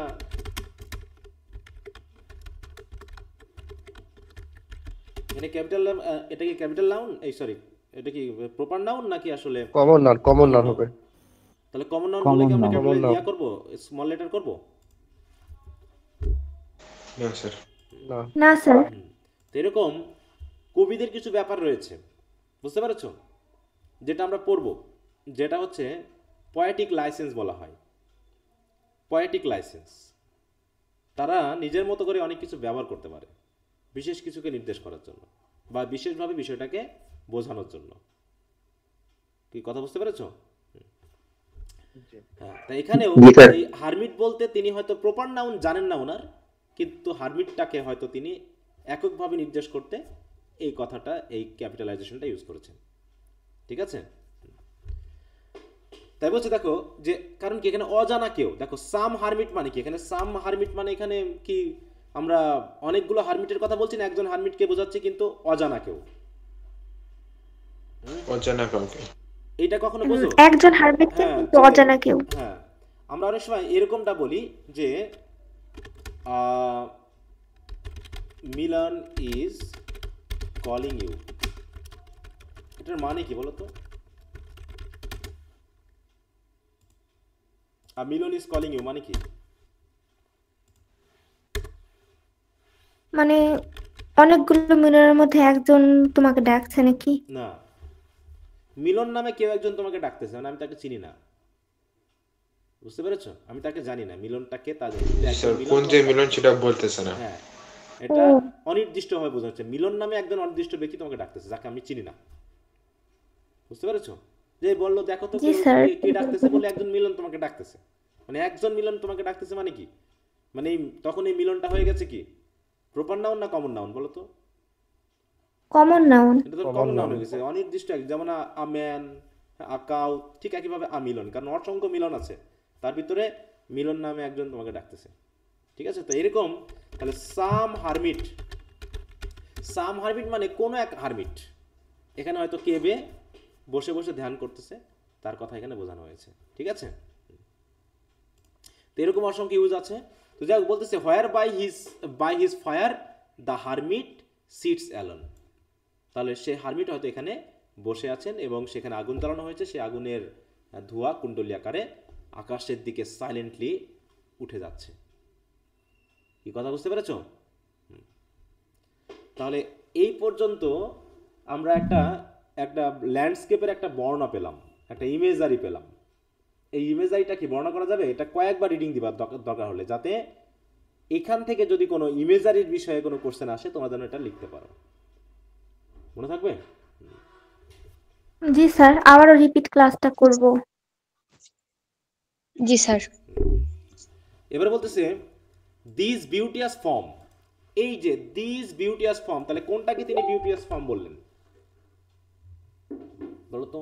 এই সুন্দর যে আকৃতি বা প্রকৃতি, হ্যাঁ, এই যে এতক্ষণ ধরে তিনি যা বর্ণনাগুলো করলেন, এই পুরোটাকে তিনি বলতেছেন কি একটা বিউটিয়াস ফর্ম বা আকৃতি, নাকি? বা পুরোটাকেই তিনি বলছেন দিস বিউটিয়াস ফর্মস, এই পুরো সুন্দর প্রকৃতি, এই পুরো সুন্দর অবয়ব, থ্রু আ লং অ্যাবসেন্স, এতদিন অনুপস্থিত থাকা সত্ত্বেও, have not been to me as is a landscape to a blind man's I. তার মানে কি? তাহলে এতদিন আমি এখানে ছিলাম না, প্রায় 5 বছর পরে এসেছি, তারপরেও এই পুরো ল্যান্ডস্কেপটা আমার কাছে এমনটা হয়নি যেমনটা একজন ব্লাইন্ডসম্যানের কাছে যদি একটা ল্যান্ডস্কেপ তুলে ধরা হয়। মনে করো তুমি একজন অন্ধ মানুষের কাছে প্রকৃতি বর্ণনা করলে কোনো মানে লাভ হবে? তুমি কি তাকে বোঝাতে পারবা যে প্রকৃতি কেমন? না স্যার। তাই বলতেছে যে আমার কাছেও এরকম ব্লাইন্ড ম্যানের কাছে যেমন প্রকৃতি তেমন হয়নি। তার মানে কি তিনি ভুলে যাননি, বা তিনি হয়তো এই যে দীর্ঘদিন যে এখানে আসেননি, এতদিন পরেও তার যে এত সৌন্দর্য, তাই তো, তার যে এই যে বিশেষ আকর্ষণ, এটা যে কমে গেছে কবির কাছে তেমনও নয়। বরং কি হয়েছে? বরং ওই যে I wander lonely as a ক্লাউডের মতো পড়েছিলাম না, I wander lonely as a cloud, ওখানের লাস্ট রেঞ্জেতে একটা কথা বলা হয়েছিল। লাস্ট রেঞ্জেতে কি বলা হয়েছিল? যে আমি যখন একা একই রুমে ঘুমাই বা শুয়ে থাকি আমার কোচে, তাই না, পেন্সিভ মুডে, তখন সেইগুলো কি ঘটনা ঘটে? আমার মনের চোখে আবার নতুন করে ফিরে আসে, তাই না? এখানে ঠিক কি ঘটনা ঘটে? যে but often in the lonely rooms, বরং আমি যখন একা একই আমার রুমে থাকি, and mid the din of towns and cities, এবং শহরের এই যে হইচই পূর্ণ যে জীবনযাপন, এই জীবনের মধ্যেও I have owed to them, আমি এক ধরনের ঋণী তাদের কাছে হয়ে থাকি। কিসের কারণে? কেন ঋণী হই? ইন আওয়ার্স অফ ওয়ারিনেস, কারণ কি ক্লান্ত, মানে ইন আওয়ার্স অফ ওয়ারিনেস মানে কি? ক্লান্ত মুহূর্তে, মানে যখন আমি ক্লান্ত হয়ে যাই, তাই না, যখন আমি বিষণ্ণ হয়ে পড়ি, তখন এক ধরনের সেন্সেশন সুইট, মানে কি সুইট সেন্সেশন আমার ভিতরে ক্রিয়েট করে। কোনগুলো? এই যে বিউটিয়াস ফর্ম, এই যে বিউটিয়াস ফর্ম আমার মধ্যে এক ধরনের সুইট সেন্সেশন তৈরি করে, যে সেন্সেশন আমি ফিল করি কোথায়? Felt in the blood and felt along the heart, যেটা আমি আমার শরীর বা হৃদয় দিয়ে ফিল করি। এ কারণে এই কবি তাদের কাছে ঋণী। And passing even into my purer mind with tranquil restoration, এবং এই যে সেন্সেশনগুলো, এইগুলো যেন আমার পিওরার মাইন্ডের মধ্যে দিয়ে, পবিত্র মনের ভিতর দিয়ে যখন পাস হয়, মানে কি অতিক্রম করে বা বয়ে যায়, বা আমার মনের ভিতরে যখন এই সেন্সেশনগুলো ক্রিয়েট হয়, তখন এক ধরনের ট্র্যাঙ্কুয়াল রেস্টোরেশন হয়। মানে কি আমি মনে করো খুব রেগে আছি, খুব ক্লান্ত আছি, খুব বিরক্ত আছি, তাই না, তখন আমার ভিতরে যখন এই যে ইমেজগুলো চলে আসে, তখন আমার ভিতরে এক ধরনের সেন্সেশন তৈরি হয়, যে সেন্সেশনটা আমাকে ট্র্যাঙ্কুয়াল করে। ট্র্যাঙ্কুয়াল মানে কি? শান্ত করে তোলে, আমাকে প্রশান্তি দান করে। তাই বলতেছে এই জন্য কবি কি এই বিউটিয়াস ফর্ম বা এই ইমেজগুলোর কাছে ঋণী। কেন ঋণী? কারণ because this forms give the poet a sweet sensation which make him tranquil বা পিসফুল, তাই না, তাকে পিসফুল বানাই। এখন এই সেন্সেশন তিনি কোথায় ফিল করেন? বা কখন ফিল করে, এরকম কোশ্চেন থাকতে পারে, তাই না? কখন ফিল স্যার করে? যখন লনলি থাকে, ইন আওয়ার্স অফ লনলি ওয়ারিনেস, তাই না? একাকিত্বের মধ্যে থাকে। বলছে না ইন আওয়ার্স জি অফ ওয়ারিনেস, মানে যখন আমি ক্লান্ত থাকি, আমি যখন বিষণ্ণ থাকি তখন। এবং ফেলটা হয় when কোথায়? he is in rest. হ্যাঁ, বলছে felt in the blood and felt along the heart. মানে কি ব্লাড মানে কি? আমার রক্ত মাংস শরীরে ফিল করি, আমি আমার হৃদয় দিয়ে ফিল করি, আমি আমার পিওর মন দিয়ে ফিল করি, এবং পুরোটা ফিল করার কারণে আমার মনটাও ট্র্যাঙ্কুয়াল হয়ে ওঠে। মানে ট্র্যাঙ্কুয়াল রেস্ট্রেশন মানে কি? অনেক সময় দেখা যাচ্ছে আমাদের মাথা গরম হয়ে যায়, মাথা ধরে যায়, অস্বস্তি বোধ লাগে, কিন্তু এই ট্র্যাঙ্কুয়াল রেস্ট্রেশন মানে পুনরায় আমার ভিতরে এক ধরনের প্রশান্তি রেস্টোর হয়ে যায়। রেস্টোর করা মানে কি জানো তো? রেস্টোরেশন মানে কি? পুনর্স্থাপিত হওয়া, মানে পুনরায় কোনো কিছু সৃষ্টি হওয়া। হ্যাঁ, মানে আমার ভিতরে আবার প্রশান্তি নতুন করে সৃষ্টি হয়। সুতরাং ফিলিংস টু অফ আনরিমেম্বার্ড প্লেজার, এবং সেই সময় আমি ফিল করি, কি ফিল করি? আনরিমেম্বার্ড প্লেজার। মানে আমি এমন কিছু প্লেজার ফিল করি ওই সময় যখন আমার মনটা প্রশান্ত হয়ে ওঠে, যে প্লেজারগুলো আমি আসলে স্মরণ রাখতে পারি না, বলতে পারবো না। আনরিমেম্বার্ড প্লেজার আমি ফিল করি।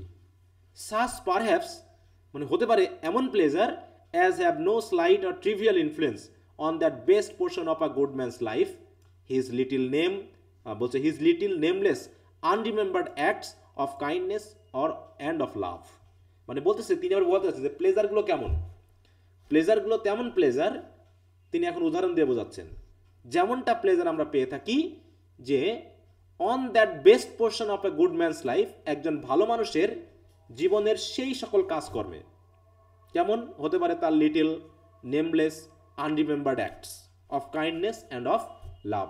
মানে কি একজন ভালো মানুষ যখন কারো প্রতি দয়া দেখায়, কারো প্রতি ভালোবাসা দেখায়, তখন যে প্লেজার ওই গুডম্যানটা ফিল করে না, ঠিক ওইরকম ফিলিং আমিও ফিল করি। কেমন? মনে করো তুমি একজন গরিব মানুষকে সাহায্য করলা, ঠিক আছে? মনে করো সে খুবই অসহায়, এমন অসহায় যে তুমি হয়তো তার অল্প একটু সাহায্য করার কারণে তার জীবনটাই বেঁচে গেল, ঠিক আছে? তার জীবনটাই বেঁচে গেল, তাহলে তোমার ভিতরে একটা কেমন ইয়া হবে বলো তো, বোধ হবে?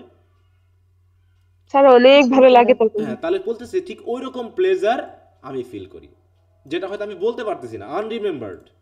তাই বলতেছে যে হতে পারে মানে সেই বলে বোঝানোর মতো না। হ্যাঁ, বলতেছে হতে পারে হয়তোবা এই অ্যাক্টস অফ কাইন্ডনেসটা খুবই ছোট, হয়তোবা নাম বলে মানে বলা যাবে না যে কি ধরনের উপকার তুমি করেছো, অথবা আনরিমেম্বার্ড, অথবা তুমি এমন উপকার করেছো যেটা খুবই স্লাইট, খুবই সামান্য, হয়তো মনে রাখার মতো না। তারপরেও ওই কাইন্ডনেসটা বা ওই লাভটা দেখানোর কারণে একজন ভালো মানুষের হৃদয়ে যে প্লেজারটা ফিল হয়, ঠিক ওই রকম প্লেজার আমিও ফিল করি এই একাকী থাকার সময়, যখন ওই বিউটিয়াস ফর্মগুলো আমার মনের চোখে ভেসে ওঠে। কি কথা বুঝতে পেরেছো? জি স্যার। আচ্ছা, তাই বলতেছে নর লেস, শুধু তাই না, আই ট্রাস্ট, আমি এটা বিশ্বাস করি। শুধু এই যে এভাবে যে আমি শুধু একটা প্লেজার ফিল করি তা নয়, বলতে শুধু প্লেজার ফিল করে আমি শেষ হয়ে যাই তা নয়, বরং আই ট্রাস্ট টু দেম, আমি মনে করি তাদের কাছে I may have owed another gift.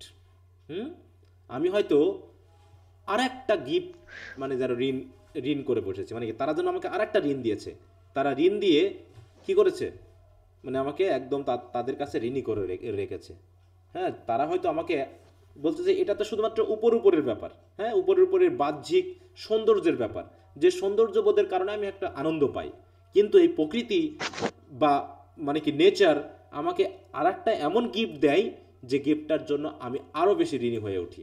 যে গিফটটা কেমন? Of aspects more Sublime. মানে এই কবিতাটা পড়তে গেলে আসলে আমাদের প্রকৃতির সেই ভালো লাগাটা স্মরণ করতে হবে, যে ভালো লাগাটার কোনো কারণ নেই, কেন যে ভালো লাগে, হ্যাঁ, কেন যে এমনটা হয়, প্রকৃতির মাঝে আসলে কেমন মনটা স্বতঃস্ফূর্ত হয়ে ওঠে, ঠিক আছে? কেন যেন সব কিছু মানে দূর হয়ে যায়, যত দুঃখ কষ্ট ক্লান্তি দূর হয়ে যায়, দিয়ে এক ধরনের ভালো লাগা কাজ করে। এটা কি আমরা বলতে পারবো কেন এমনটা হয়? বলো। এটা কিন্তু আমরা ফিল করি, কিন্তু এটাকে এক্সপ্লেন করা সম্ভব না। তাই বলতেছে যে হয়তো বলতেছে কি আমি বিশ্বাস করি, যে আই ট্রাস্ট মানে কি আমি বিশ্বাস করি যে তাদের কাছে আমি আরও এমন গিফটের জন্য ঋণী যেটা হয়তো আরও বেশি সাবলাইম। সাবলাইম মানে বুঝো তো? সাবলাইম মিনিংটা জানো? মানে আরও মনোরম, বা হচ্ছে আরও বেশি মানে কি বলবো, সুন্দর, বা আরও বেশি চার্মিং, ঠিক আছে তো? যেটা হয়তো আমরা কি করতে পারবো না, প্রকাশ করতে পারবো না। এরকম বলছে, দেখো of great excellence or beauty, অথবা দেখো এক্সট্রিম অর আনপ্যারালালড, ঠিক আছে তো, অথবা বলতেছি কি elevated to a high degree of moral and spiritual purity or excellence, মানে কি এমন একটা অবস্থা যেটাকে আমি ছোট করতে পারবো না, যে অবস্থানটাকে আমি সামান্য বলে বিবেচনা করতে পারবো না, এরকম কোনো সুপ্রিম গিফট হয়তোবা এই প্রকৃতি আমাকে দান করেছে, যেটা হয়তো আমি বলে প্রকাশ করতে পারবো না। কি কথা বুঝতে পেরেছ? কি বলতেছে কবি? হ্যাঁ, মানে অবর্ণনীয়, তাই তো, মানে যেটা হচ্ছে মানে কি আনডেসক্রাইবেবল সামথিং হ্যাজ গট, তাই তো বলছে। এবং বলা হচ্ছে কি দ্যাট ব্লেসড মুড, তাহলে এই যে একটা মুড তৈরি হয় না যখন আমি একাকী থাকি, প্রকৃতির কথা যখন মনে করি, তখন কি হয় আমার মনটা কেমন জানি ট্র্যাঙ্কুয়াল হয়ে ওঠে। এই ট্র্যাঙ্কুয়াল মুহূর্তটাকে কবি বলছেন কি ব্লেসড মুড। কারণ কি আমি এক সময় এতক্ষণ আমার মাথা গরম ছিল, আমি খুব ক্লান্ত ছিলাম, আমি খুব রেগে ছিলাম, আমি খুব অস্বস্তিতে ছিলাম, কিন্তু প্রকৃতির ওই কথাগুলো আমার মনে পড়ার কারণে কেমন জানি মনটা আমার শান্ত হয়ে গেল, প্রশান্ত হয়ে গেল, এবং মনে হচ্ছে যেন আমার মুডটাই যেন কেমন হয়ে গেছে, একটা ব্লেসড মুড হয়ে গেছে। কি যেন একটা অদ্ভুত শক্তি যেন আমার মনটা যেন কি করেছে, অর্জন করেছে।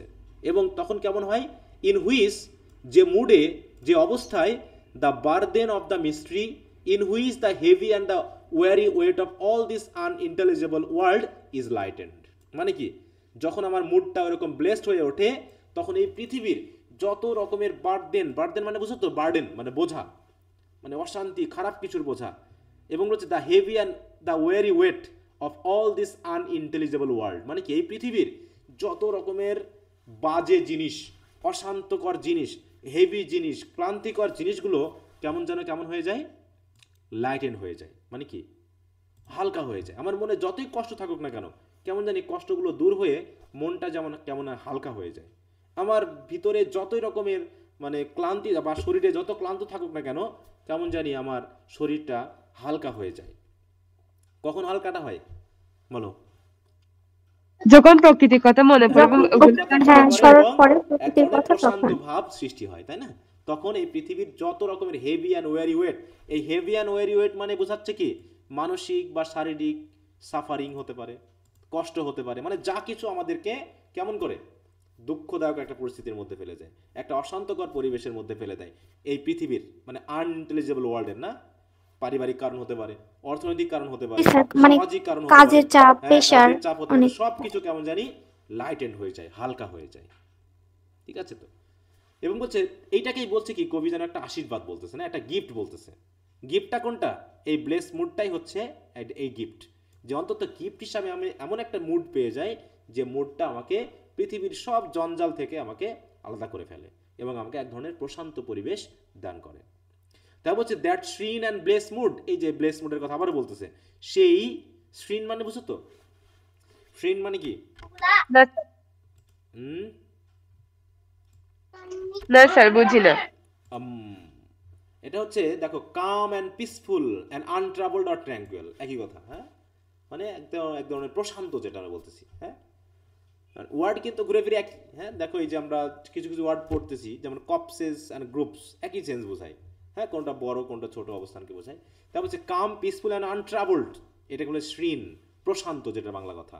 যদি আমরা বলি ইন বাংলা বা বেঙ্গলি, তখন কেমন হবে? এই যে নির্মল বা প্রশান্ত। হ্যাঁ, এই যে নির্মল, যেখানে কোনো দেখো যে শান্ত, নির্মল, যে প্রশান্ত। হ্যাঁ, এইটাকে মেনলি যেখানে কোনো জঞ্জাল নেই, যেখানে কোনো দুঃখ নেই, কষ্ট নেই, এমনটাকে বোঝানো হচ্ছে শ্রীন। আর দেখো সাবলাইম, যদি আমি একটু বাংলাটা বলি, দেখো এই যে কোনো কিছু বিশাল, মহৎ, তাই না, গ্রেট, এরকম আর কি, higher, highest, elevated, exalted, lofty, হ্যাঁ, হাই, এগুলো দিয়ে বোঝাচ্ছি কি আমরা সাবলাইম। তাই বলতেছে that serene and blessed mood in which the affections gently lead us on. Lead us on মানে কি? সামনের দিকে নিয়ে চলে, মানে আমাদের জীবন সম্পর্কে যেটা বৃতৃষ্ণা তৈরি হয়, সেই বৃতৃষ্ণা দূর হয়ে যায় এবং আমাদেরকে সামনের দিকে এগিয়ে যেতে কি করে? এক ধরনের অ্যাফেকশন দান করে, এক ধরনের আবেগ দান করে। হ্যাঁ, তাই বলছে in which the affections gently lead us on until the breath of this corporeal frame and even the motion of our human blood almost suspended. কিছু বুঝলা? কতদিন পর্যন্ত আমাদের লিড করে বলো? বাঁচার শক্তির কতক্ষণ পর্যন্ত দান করে? হ্যাঁ, যখন কি হয়, the breath of this corporeal frame. Corporeal frame মানে কি? What is the meaning of corporeal frame? Human body. Human body. এই জাতীয় কিন্তু ব্রিফ কোশ্চেন আসে, হ্যাঁ, এগুলো একটু খেয়াল রেখো। হ্যাঁ, যে the burden of the mystery মানে কি? হেভি অ্যান্ড ওয়েরি ওয়েট দিয়ে কি বোঝানো হচ্ছে? সাবলাইম মুড বলতে কি বোঝানো হচ্ছে? কর্পোরাল ফ্রেম দিয়ে কি বোঝায়? আবার কি বলছে? The motion and of our human blood মানে কি? দ্য মানে কি? রক্ত চলাচল, তাই না? মানে আমাদের বডি, মানে আমাদের লিভিং বডিকে বোঝানো হচ্ছে। তারপরে কি? The breath of this corporeal frame মানে আমাদের বডির যে শ্বাস প্রশ্বাস এবং আমাদের বডির যে রক্ত চলাচল অলমোস্ট সাসপেন্ডেড মানে কি? প্রায় বন্ধ হয়ে যায়। মানে কি? যখন আমরা মারা যাই, হ্যাঁ, যখন কি হয়? We are laid asleep in body, যখন আমরা কি বডিলি আমরা ঘুম পাড়িয়ে যাই, মানে কি? ঘুমিয়ে যাই। বডিলি ঘুমিয়ে যাওয়া মানে কি? যখন আমরা মানে মৃত্যু ঘটে আর কি। হ্যাঁ, and became a living soul, এবং আমরা যখন জীবন্ত আত্মায়, হ্যাঁ, আবার নতুন করে জেগে উঠি, তখন এই শ্রীন আর ব্লেসড মুড আমাদেরকে কি করে? দেখো, ততদিন পর্যন্ত মানে মারা যাওয়ার আগ পর্যন্ত আমাদের এই ব্লেসড মুডটা বা শ্রীন মুডটা আমাদেরকে সামনের দিকে এগিয়ে যেতে সাহায্য করে। While with an eye made quiet by the power of harmony and the deep power of joy we see into the life of things. একটু সেন্টেন্সগুলো একটু ঝামেলাপূর্ণ, ঠিক আছে তো? মানে তিনি সিম্বলিক্যাল সেন্সগুলোকে মেনলি ব্যবহার করেছেন। যখন কি হয়? While with an eye made quiet by the power of harmony মানে কি? যখন বলতে কখন বোঝানো হচ্ছে? While with an eye made quiet, যে আইটাকে কি করা হয়েছে? মেড কোয়াইট, শান্ত করে দিয়েছে by the power of harmony, অথবা by the deep power of joy we see into the life of things মানে কি? Into the life of things মানে কি? মানে পৃথিবীর এই সকল প্রাকৃতিক জিনিসগুলোর, হ্যাঁ, এই জিনিসগুলো থেকে মানে এই জিনিসগুলোর দিকে যখন আমরা তাকাই তখন এক ধরনের ডিপ পাওয়ার অফ জয় আমরা ফিল করি, অথবা deep power of harmony. Harmony মানে কি বুঝো তো?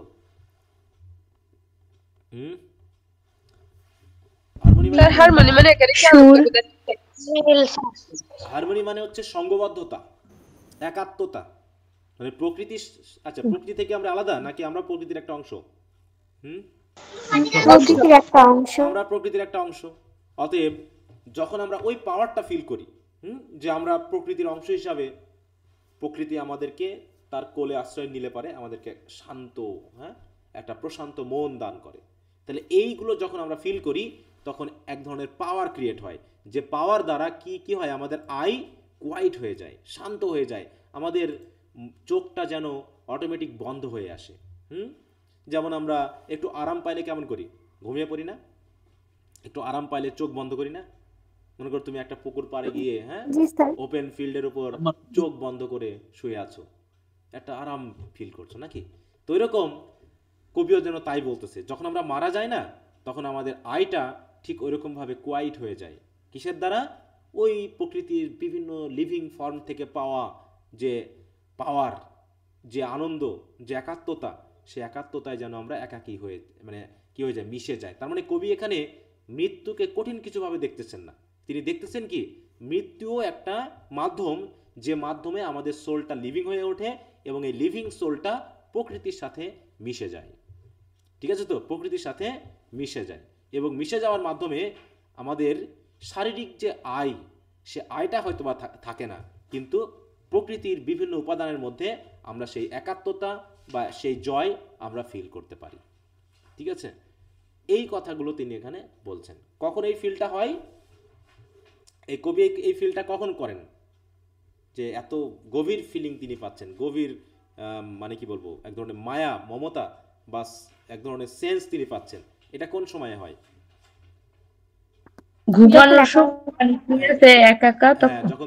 যখন তিনি ক্লান্ত থাকেন, সাফারিং এর মধ্যে থাকেন, তাই তো? যখন তিনি ক্লান্ত থাকেন, যখন তিনি মানসিকভাবে উদ্বিগ্ন থাকেন, তখন তার কাছে এমনটাই মনে হয়।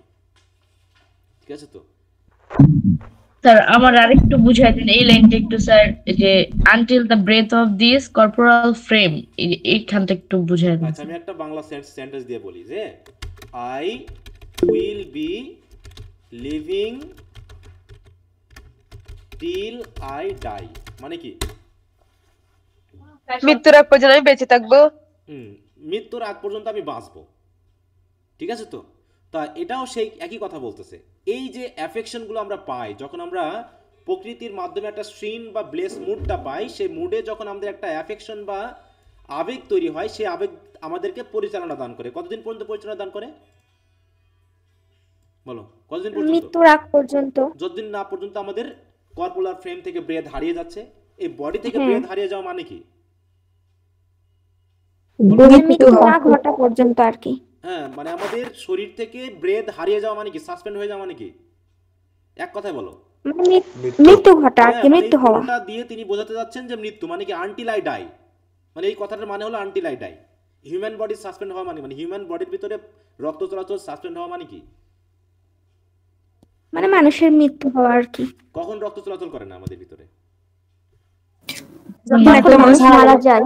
We are laid asleep in body, আমরা বডিলি ঘুমিয়ে পড়ি কখন? এবং সোলটা লিভিং হয়ে ওঠে কখন? কখন? যখন আমরা ঘুম থেকে জেগে উঠি তখন। মানে মূল কথা হলো এই পুরোটা দিয়ে বোঝাচ্ছে যে ডাই, ডেথ, এটাই আমি বোঝালাম এতক্ষণ ধরে, ঠিক আছে তো? যে আমরা ততক্ষণ পর্যন্ত আমাদের এই মুডটা আমাদের পরিচালনা করে যতদিন না আমরা মারা যাচ্ছি, মানে মৃত্যুর আগ পর্যন্ত। কথাটা হলো কি আনটিল, আনটিল মানে কি? যতক্ষণ পর্যন্ত না, মানে আগ পর্যন্তই বলে, একদম সরাসরি কথা বলে। জটিল পেঁচিয়ে বললে সমস্যা। ইনি পেঁচিয়ে বলেছেন, কিন্তু আমি বুঝবো কেমন ভাবে? কবিরা একটু পেঁচিয়ে বলে, আর আমরা বুঝবো কি জিনিসটাকে সরাসরি। এই এতগুলো কথা, এই যে তিনটা কথা বলেছেন, তিনটা কথার মিনিং একই। উই আর লেড অ্যাজলিপ মানে মৃত্যু, বডি থেকে রক্ত চলাচল সাসপেন্ড হওয়া মানে মৃত্যু, কর্পোরাল ফ্রেম থেকে ব্রেথ চলে যাওয়া মানে মৃত্যু। মানে মূল কথা হলো মৃত্যুর আগ পর্যন্ত আমাদের জীবন বহমান থাকবে। কি বুঝতে পেরেছো এটা? জি স্যার। হ্যাঁ, বলছি affection gently lead us on until, এখানে কমা টমা ব্যবহার করে একটু বেশি প্যাচ লাগানো হয়ে গেছে। কিন্তু যদি আমরা এটাকে সেন্টেন্স আকারে দিই তাহলে কেমন দাঁড়ায় এটা? দেখো এটাকে যদি আমি এখন, আরে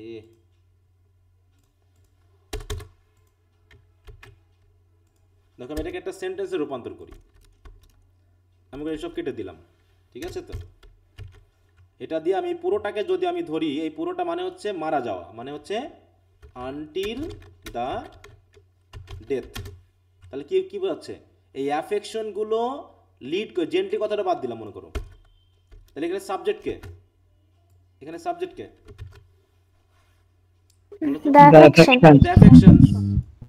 লিড মানে কি? পরিচালনা করা। আমাদেরকে কোন দিকে পরিচালনা করে? লিডার্স অন মানে কি? সামনের দিকে পরিচালনা করা। কতদিন পর্যন্ত পরিচালনা করে? মৃত্যুর আগ পর্যন্ত। হ্যাঁ, একদম সিম্পল হিসাব। হ্যাঁ, কবির একটু পেঁচিয়ে বলে, কিন্তু আমাদেরকে ওই জিনিসটাকেই সিম্পলি বুঝতে হবে। হ্যাঁ, যে তিনি বলেছেন কি, দ্য ব্রেথ, এই কথাটা আমি অনেকবার বললাম, the breath of this corporeal frame কি হয়? ইজ সাসপেন্ডেড, মানে মানে এই একটা অ্যান্ড দিয়ে, একটু খেয়াল করো, একটা অ্যান্ড দিয়ে দুটা ভার্ব ইউজ করা হয়েছে, মানে দুটার জন্য ভার্বটা ইউজ করা হয়েছে। যে the breath of this corporeal frame almost suspended, অথবা even the motion of our body almost suspended, ঠিক আছে? কারণ আমরা জানি যে কম্পাউন্ড সেন্টেন্সে কি দাঁড়ায়? সাবজেক্ট ভিন্ন হলো, ভার্ব যদি একই হয় তো ভার্বটাকে আমরা একবারই লিখতে পারি, ঠিক আছে তো? এইটা কি বোঝা গেছে কথাটা? জি স্যার। জি স্যার। কবিরা সরাসরি মৃত্যু টৃত্যু বলে না, পাস অ্যাওয়ে বলে, ওই যে ওরকম ভাবে বডি থেকে হাওয়া চলে যাওয়া বলে, হ্যাঁ, ঘুমানোর কথা বলে, এইগুলো বলে তারা মৃত্যুটাকে বোঝাতে চায়। কারণ তারা মৃত্যুটার যে সব শক্ত একটা কথা, এই কথাটাকে তারা ব্যবহার করতে চায় না মেনলি। এটা আচ্ছা, তাহলে এই পর্যন্ত আমরা পড়লাম। তোমরা একটু বাড়িতে একটু রিভিশন দিও। আগামী দিন আমরা চেষ্টা করবো পুরোটা শেষ করে ফেলতে, কারণ একটু আসলো।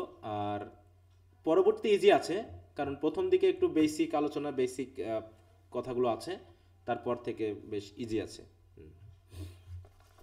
আচ্ছা, এরপর একটা ক্লাস আছে 8:30 থেকে, তাহলে এই পর্যন্ত রাখছি। তোমরা এইটুকু ভালো করে পড়বা, আর যদি সামনের দিকে আরো পড়তে পারো একটু পড়ে নিবা, মনে থাকবে?